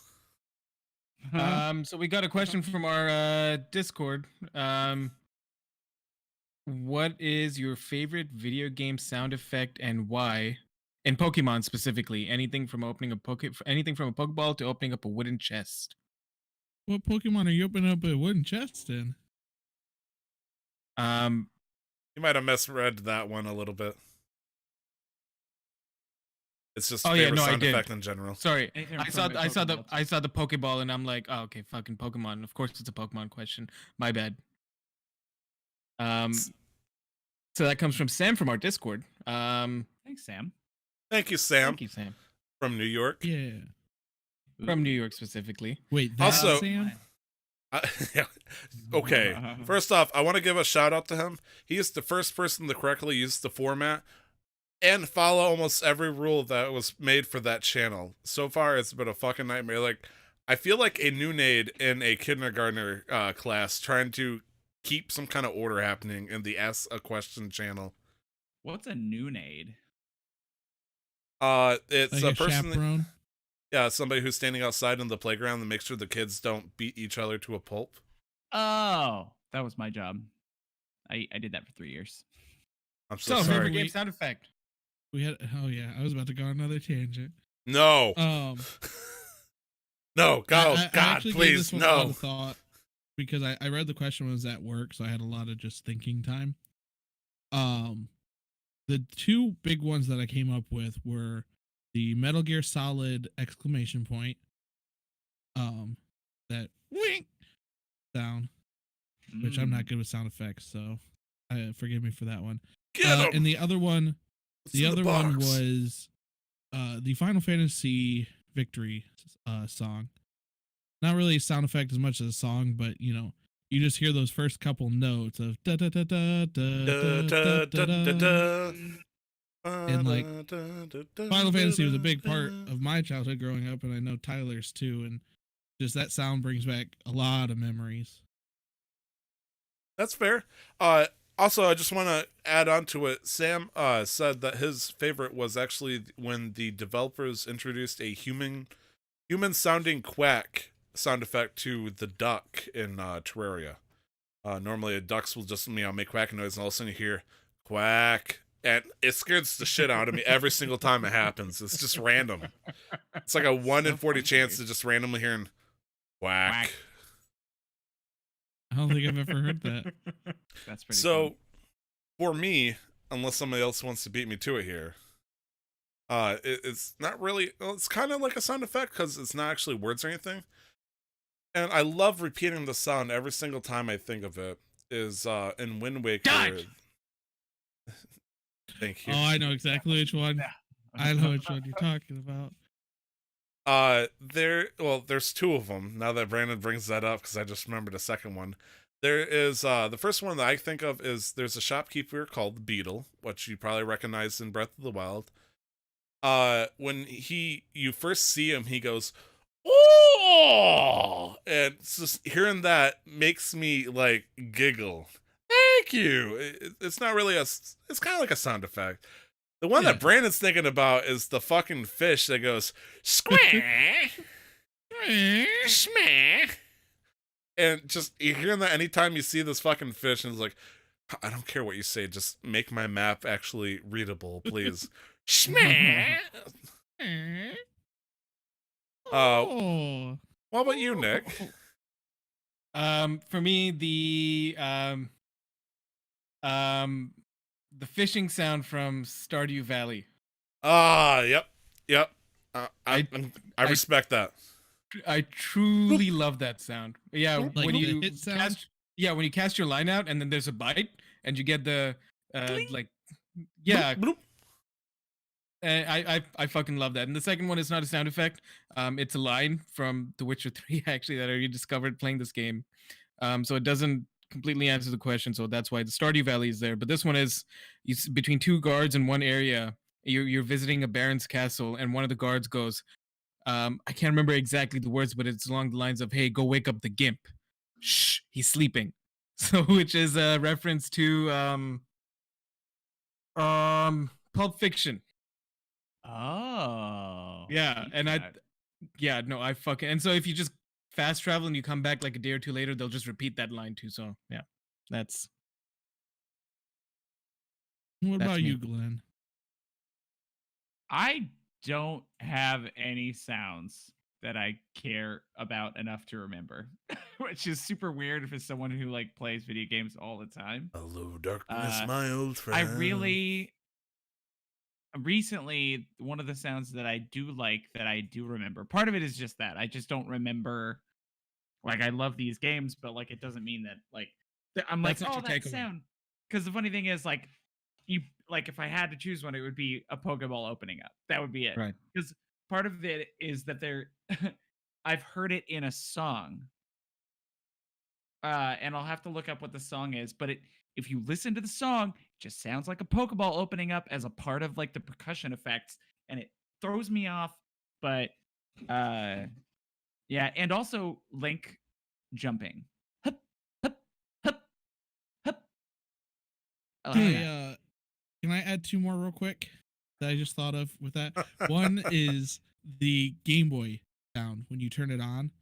'Cause you said song Don't and it you- made me think of Pokemon What Happened to You, and there's that point in the song where it stops and then you turn on the Game Boy and it makes that bling sound. For Game Freak, yeah. Yeah. Mhm. And then the other one, God, is I the missed that Shink sound. from Link to the Past when the sword comes down into the Z. There's that Shink. Shink sound. Dun, dun, dun, Like, I don't know, dun. those are just Dun, such dun, dun, satisfying dun, sounds. dun, And then of course because I gave this a lot of thought, I thought of my least favorite sound, dun. and the sound that terrifies me the most, my least favorite sound, it comes from Minecraft, and it's Ah. See, I don't play Minecraft, but I understand that reference. yeah. I know that I've seen Aw, some people making man. this. I understand that reference. My least favorite sound is the fucking bump from Pokemon. Like any of the games, I fucking hate that bump. Oh Yeah, when you the- walk the into a bump wall, and it goes- Dun, dun, dun, dun, I dun, don't- dun. Fucking hate it. Can't stand it. Why? It bobothers me. It's It's the so much sound more of being audible in Sword and denied. Shield as well. But then in like the previous games, it was a little bit more subtle and a little bit more like blended in. But in Sword and Shield, it stands out so much that I hated it when I was first playing through it, and then I got used to it pretty quick. But that stands out immediately as the one sound that I hate the most. one of my friends who's listening says the Nurse Joy sound when your Pokemon gets healed. Do do do do do. Oh Mm, man, I want to make these sound effects with the kazoo. I gotta resist. I need Please. to resist. Please, no, God. But And yeah, the other, go ahead. oh no, go ahead, Tyler. I was just gonna push this on, but that's what I was technically about. that's Brandon's job. I'm sorry, Brandon. I All right, failed so you. we also had Nick do some research on the question from last week, right? That is Or correct. last Yes. week's, I don't- And He, after took it upon multiple himself. cars and multiple tracks, he was 4 seconds slower with a keyboard than with a controller. This is in reference to whether it's racing games or I think we were originally on the topic of whether they're easier or not with the controller or keyboard. And he was testing that out, and then he found out that the controller was faster For him. for him. And then he had the quote, "Smooth is fast, fast is smooth." That was the big one for that. That was a heavily summarized version of that, but yes, I didn't know if you wanted me to read the whole thing or not, because it's like 3 paragraphs. just a quick read through. Yeah, I just want to give him some credit. He spent quite a bit of time doing this full experiment for us. All right, research result. I drove an FFFR 4-wheel drive MR GT3 and a prototype Laguna Seca, a track that I'm very familiar with using. Brandon, both choices. stop. You can see I was about. Jeez. I'm sorry. So he drove a bunch of cars at a track called Laguna Seca, which is a track he's very familiar with, using both controller and the keyboard. He sent a bunch of pictures saying that he was 4 seconds slower in every single vehicle / class using a keyboard. And if you notice, he also apparently was a bit sloppier on the tracks using the mouse and keyboard, which meant that he didn't do clean curves around the track and whatnot. I'm trying to sound what I sound confident when I'm talking about. He also was able to do it without traction control on the controller, which I'm assuming is basically something like a aim assist, except for car simulating. Right. And so he said the quote that came in mind, which was "smooth is fast, fast is smooth." And so the idea that you tap the button to feather a turn or whatnot with the keyboard, which is essentially hitting a light switch of turning in a direction, is not nearly as smooth as just holding it in a certain direction on the controller, which is clearly more optimal in the situation. I mean, that makes sense because, I mean, not to take anything away from his effort at all, because it's good work. It's work that I wouldn't have even thought to do. But if I would wager that if he had more time with the keyboard, he might get used to smoothing out those turns, because, or at least this is how I see it. For me, being so heavily keyboard based, getting you like because keyboard and mouse is essentially you have no training wheels.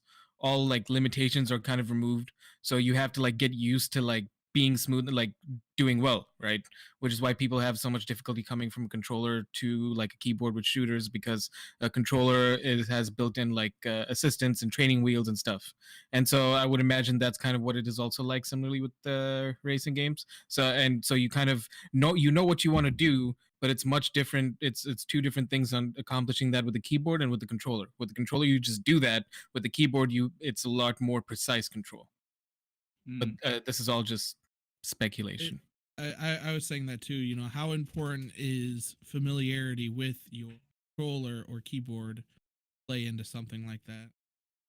I mean, there's a lot of cases where people have been playing with mouse and keyboard in a game that's been, dominated by the controller, and if that's all they've ever used, eventually they're going to get just as good, but it's like trying to find shortcuts or eases of quality of life to try to figure out a way to use the keyboard instead of the controller in some circumstances. Thankfully, as Nick pointed out in the last session, or episode in D&D, a lot of games actually kind of give like a little help with controller, like aim assist. Makes it a little bit easier because sometimes it's just a little bit harder. Because when we think of the keyboard, it is off and on. When you hit a function, there's very few keyboards out there that are pressure or, they have forced feedback where you can only hold the A button down halfway and you can only, turn half the point. But the mouse is like the end-all be-all of aiming and, trying to be sensitive on trying to do something. I'd like to think that it's just as sensitive, if not more accurate, than using a thumbstick. Thoughts? I think it also may be the type of game, because obviously, like first-person. Oh yeah, shooters, for it's sure. much easier to be more accurate. Yeah, So maybe yeah. driving games takes a little more time to kind of acclimate to that style. Yeah. Like And keyboard. Go ahead. And as Nick in the chat pointed out as well, and Tyler also mentioned, keyboards are not pressure sensitive, so it makes sense. Like when you're like driving a real car, you're not going to be constantly just slamming on the accelerator and slamming on the brakes. You don't go from not pressing the brakes to fully pressing the brakes or the accelerator. Whereas you could do that like in a real car on a controller, right? You're not going to completely rev the engine all the time, and you can do and like it's easier with the triggers to do that on a controller with the L2 or the Xbox. You guys equivalent. know the racing games that you sit down like arcades with, right? Mm-hmm. Where you Yeah. actually use pedals The and you wheel can and the shift. pedals. and Yeah. stuff like that. Like in arcades. Yeah. I But those can't think always of feel any funky. arcade vehicle game where I haven't sat down and immediately just slammed on the gas. yeah, and no. just keep my foot Yeah. on the gas the whole fucking time. No, Yeah. it's because it's a simulation. Just because it works Yeah. like a real car doesn't mean you're gonna drive it like a real car. I know. I was just thinking Anymore. about that. You're like, yeah, with the gas pedals, you don't just slam it straight down. I was like, well, A lot of arcade racers, they don't have the pressure that's given to tell you, hey, if you True. floor it on the gas, yeah. like you don't get the And- actual sensation. Of maybe if you're in VR. another thing to go with that. Do you remember, Tyler, when we were playing Euro Truck Simulator? I had that wheel that we were using for it. I It remember was so that hard horribly because well. there was no return feedback for it. Very hard to control because I didn't know where my wheels were on the truck, like which way they were facing. They So go I didn't round know and if I'd round, turn my Brandon. wheel 3 times or 4 times, So it was hard to get that feedback feel. It doesn't help that in a truck, I'm pretty sure you can barely, like most trucks, semi trucks, you can barely turn that wheel around one time without like hitting the very edge. Whereas in a car, you can turn that wheel around quite a few times before you hit that max. So when you use a racing wheel for a truck, we're kind of doomed from the start there. Right. Also, But there was anyway, no that was fun. clutch. Yeah. But yeah, definitely. Yeah, my final thoughts lot to are review. it's I'm not gonna dismiss any evidence. I just think I don't know, it's hard for racing games for me to make any clear statements. It'll come down to preference. I prefer with like doing it on a keyboard. Whether it'll come down to it being easier or harder, it's just still what feels natural to me. And I think it's to jump off of Nick's point there, if it's on the PC, I want to use the mouse and keyboard. I don't want to feel compelled to use controller. If it's on the console, obviously I want to use controller. It's just simple as that for me. Maybe that's what causes me to have preference to games on certain platforms. Like, I think I'd prefer playing a racing game with the controller when I'm obviously on the console. But I played a lot of certain racing games on the computer just because they're fun as shit. See Paradise City for the most part. And you just learn to get used to it on the mouse and keyboard. I will say though, last racing game I played was exclusively on the controller, mainly because it was only available on the Switch. But I still had a good time with that, mainly, and also for the nostalgia factor, Crash Team Racing. Like it just, it felt wrong for me to even think about playing it on a keyboard because I grew up playing it on a controller, and I want to continue playing it on a controller. All right. All right. Well, any last words for that, Nick or Glenn? Nope. No. So Yeah, Alex, Nick's you last wanna- thoughts Since, don't matter. Gran Turismo 2 is the last racing game I played, so I can't say anything. So we'll move on to the topic of the show, and I will let Tyler take that away. Nick's giving the symbol again. Are you giving? No, I thought we said we're cutting that. Oh, are we? okay. I guess we are. Oh, Saving it for man, I next had week, which I is had like ironic 10 because of the pages written topic. down for this, right? Save it I- for next week. I agree. Well, I won't be here next week. Let me just say one thing. I think it's fine. I really like when publishers do. There we go. That's my point on it. All right. That was the most concise point in the history of Casual Master Quests. Everybody will know what I'm talking about next Blue week. ribbon. Be sure to Yep. join us to figure out. You know how Exactly bullshit what I this mean. is? That our topic of the show, calling delaying a video game, we're going to delay it 2 weeks. Twice. The only topic of the show we have ever delayed, and it's about delaying video games. But we want to save it for when the We- opportunity is right. This was the tangent Now the episode. question is, are you delaying it because you don't want it to compete with other games, or are you delaying it because you want to make it a better topic? I want to make it a better topic Ooh. because if we push this in, people are probably going to get hangry. They're probably tired. They're probably sick of Mhm. listening to us talking about dipping our balls in butter and other savory treats. I haven't tried butter. That's a good. I'm just Mix- kidding. Room temperature, please. Don't throw it in the microwave and say, Yeah, down that- they Oh, go. All right. So we're cutting that again. I guess I didn't know the first time. I didn't know Um, either. And so we move on to game releases. Okay. Let's see. What's being released? I don't know how you prefer to do it. You want to do the first one, and I could do the rest. We usually just kind of toss off like pucks, like random segments, like Glenn, you do this, or Brandon, you do that. All right. Glenn, you do this.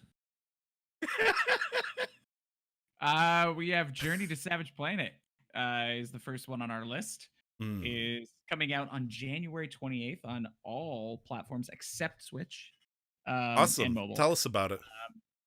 As far as I know, Journey to Savage Planet is a pretty cool game that is akin actually to that the game that I'm jumping into, Outer World. Journey. All right. Oh, did I put you um, on the spot? A little bit. It's okay.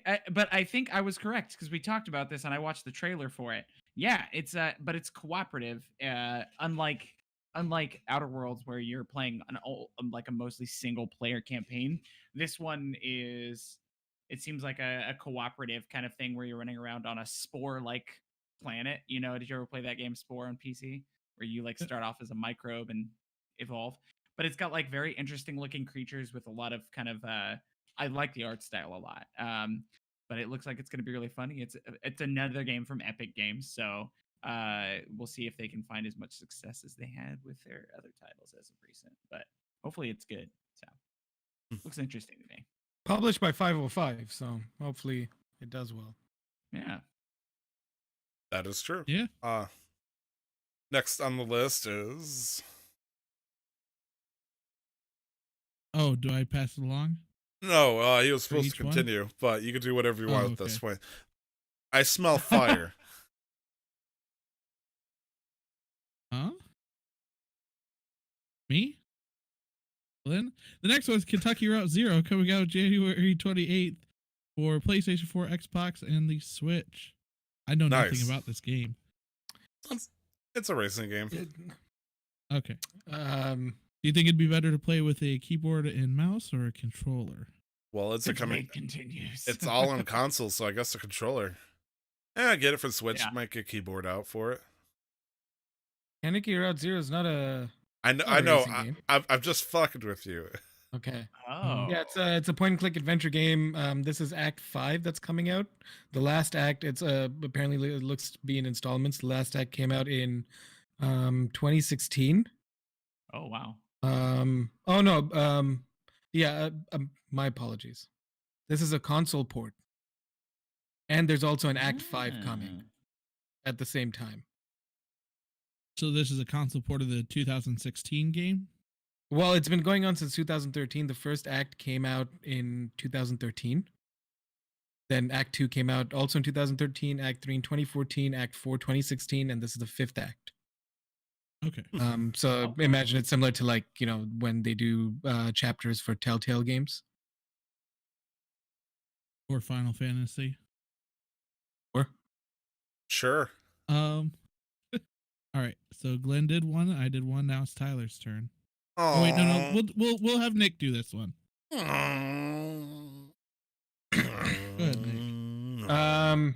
So coming out 20th of Jan as well. PS4, Xbox One, we've got Pillars of Eternity 2, Deadfire. It's an RPG. I don't know if it retains. Wait, no, yeah, no, that's what people are currently playing right now. So it's PoE is what do you call it? Diablo style, isometric top Pursue down a rogue god RPG. over land and sea in the sequel to the multi-award-winning RPG Pillars of Eternity. Captain your ship on a dangerous voyage of discovery across the vast unexplored archipelago region of the Deadfire. The Dadfire? Makes Deadfire. bad jokes. It's fun. It feels. Have you guys played the first Pillar of Eternity? No, not at No. all. It plays like D&D plus Diablo. Yeah. So it's a lot of fun. Okay. Also, yeah, and just so this has been out on Windows for about 2 years now. It's coming to console finally. I Nice. just want to say, unfortunately, I'm not sure if you hear this, you got like maybe a couple hours left. But actually, no. There's a sale that's happening the weekend, but the audio listeners are not going to be able to see this. It's half off That's why on I didn't PC. mention it. That's heartbreaking. Whoa. Or you can Yeah, pay because full there's price a for the console. Lunar New Year sale going on right now on Steam. But it ends at like 9:30 a.m. PST on Monday or Aw, something like damn. that. That's my Tweet it bad. Tweet it out. Panic tweet. Okay. And the last one is Warcraft 3 Reforged coming out also on the 28th, which is a Tuesday for all these games on PC. Warcraft 3 Reforged. They're finally, Blizzard's finally making the remastered version of Warcraft 3. So expect new versions of League of Legends coming out. As long as Yeah, they keep that's the how same that works. audio, I'm fine. What's that? That was honestly the best part of Warcraft 3. The audio. Yes, my Work, lord. work. Yes, my lord. Yeah, Eugene was very excited for this. He pre-ordered Azul. he pre-ordered. Yeah. If there was a deluxe edition or whatever, I'm pretty sure he pre-ordered that. And, you know, I got a bunch of buddies that are they're in the beta right now, and they're like, yes, this game is so good. And then they're I'm like, you liked Command and Conquer and StarCraft, so why don't you try it out? And I'm like, yeah, let me spend $60 to try it out. that's I'll the wait for the reviews. that's the sucky part. I actually don't know what the price range is for it, if it is actually $60. But Now, yes. I was gonna say, I wonder if it's going to allow for modding similarly to the original game. I mean, I'm Because hoping that's so, where a lot of because the fun came from. that's what led to Dota, which led to League of Legends. So it's like, or in Dota 2, I guess. But What's I'm, that? I know, right? Brandon, you and I used to play Warcraft 3 way back in the day, and we had a hell of a good time. So the regular version of this game is going to be $30. There's a Spoils of War edition for $40 US dollars. So it's going to look interesting. Plus, we're going to see Arthas in HD.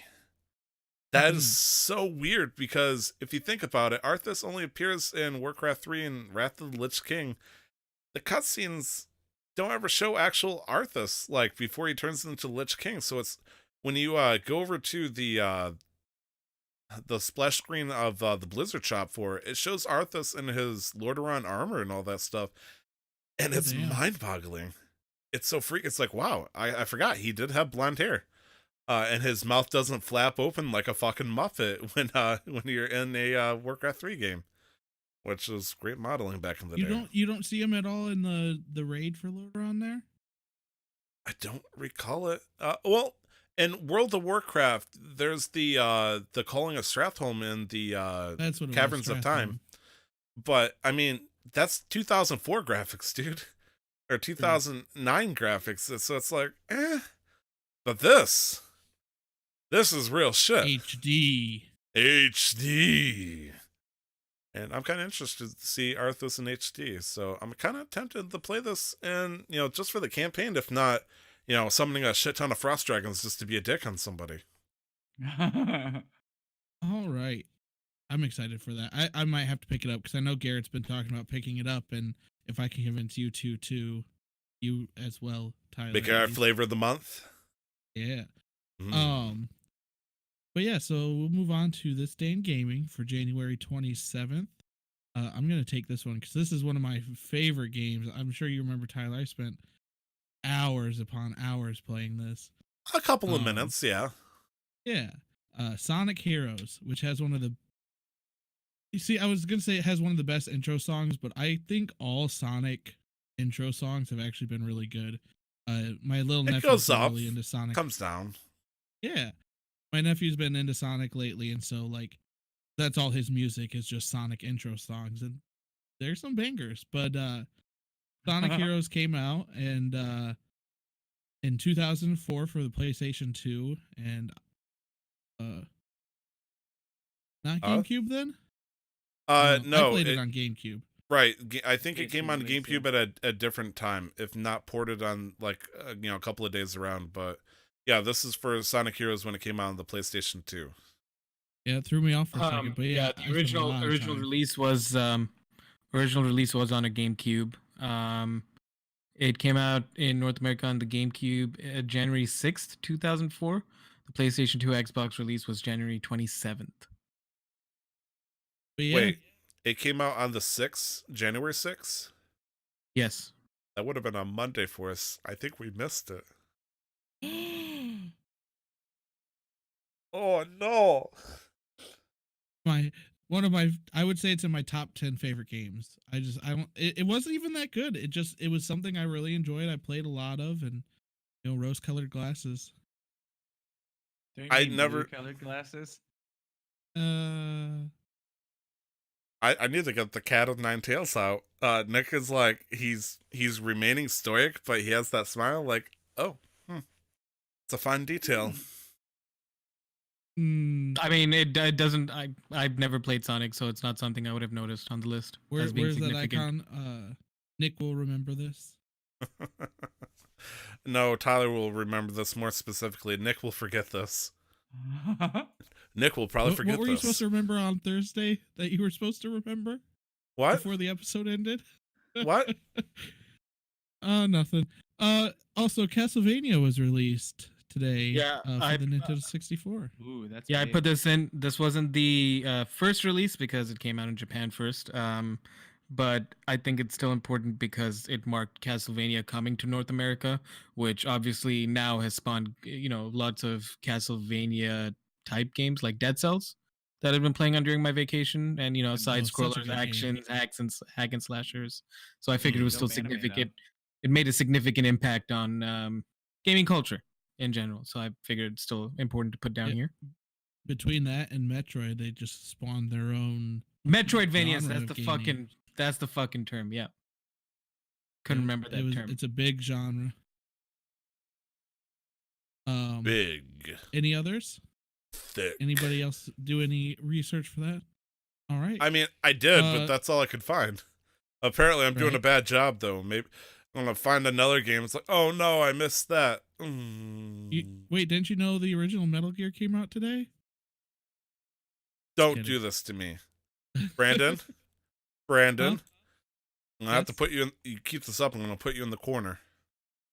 Okay. Never put Brandon in a corner. Never put Brandon in No, the it's- corner. it's Brandon, fine. no likey. I'm pretty cold. The corner's at least 90 degrees. This is the death. Bye, Nick. Oh, shit. Bye, Tyler. All right, so we're gonna wrap it up. I guess So, we'll start great with you, show today, Glenn. Brandon. Yeah. You can find me on Twitter and Twitch. Twitter, I'm Glenn Houston. Two ends looks like Huston on the Houston part, and Twitch is Raizeth, Raezeth. What about you? Welcome back, Nick. Thank you. You can find me on Instagram and Twitch at LR11. You can also find me on Twitter at LR the 11th, all letters. All right, and I guess I'll go next. Find me Twitter and Twitch at Zigzagoon. And then Tyler? I think he's You could- there. You can find me on Twitter at 2x Tyler. All letters. All right. I'll let you do the rest because I'm sure you've got a way to do this. Okay. Are you sure? I'm sure. What's that reflecting in your glasses? It's your beautiful smile. You can also find our CMQ Twitter account at CMQ Network, or you can email us at casualmasterquest@gmail.com. You can also find us on Instagram and Facebook. Just search for Casual Master Quest. We also have a Discord. Guys, you can find the Discord link, dancing along the Twitter, both in the description, and we posted it recently. Or you can check it out on Twitter or Twitch. We post it like every half hour, so it's kind of hard to miss. We also have a D&D podcast, Casual Quest Masters, where we just pretty much fell into a trap, I think. At first, I thought it was a trap that was, Glenn's NPCs doing us the naughty. But it turns out it was also Glenn's doing the naughty by fighting somebody, and they turned extra naughty. Tony the Tiger strikes This is again. just a super naughty podcast. Very naughty. Super naughty. Super naughty. Anyways, that was Glenn, that was Brandon, that was Nick, this is Tyler, that was Casual Master Quest episode 84. Thank you guys for listening. We'll catch up with you next week with the topic of the show. For the love of God, please. Please. But don't forget to never stop the grind. We'll see you next week. Have a good one, guys. Bye. Bye. I'll miss you.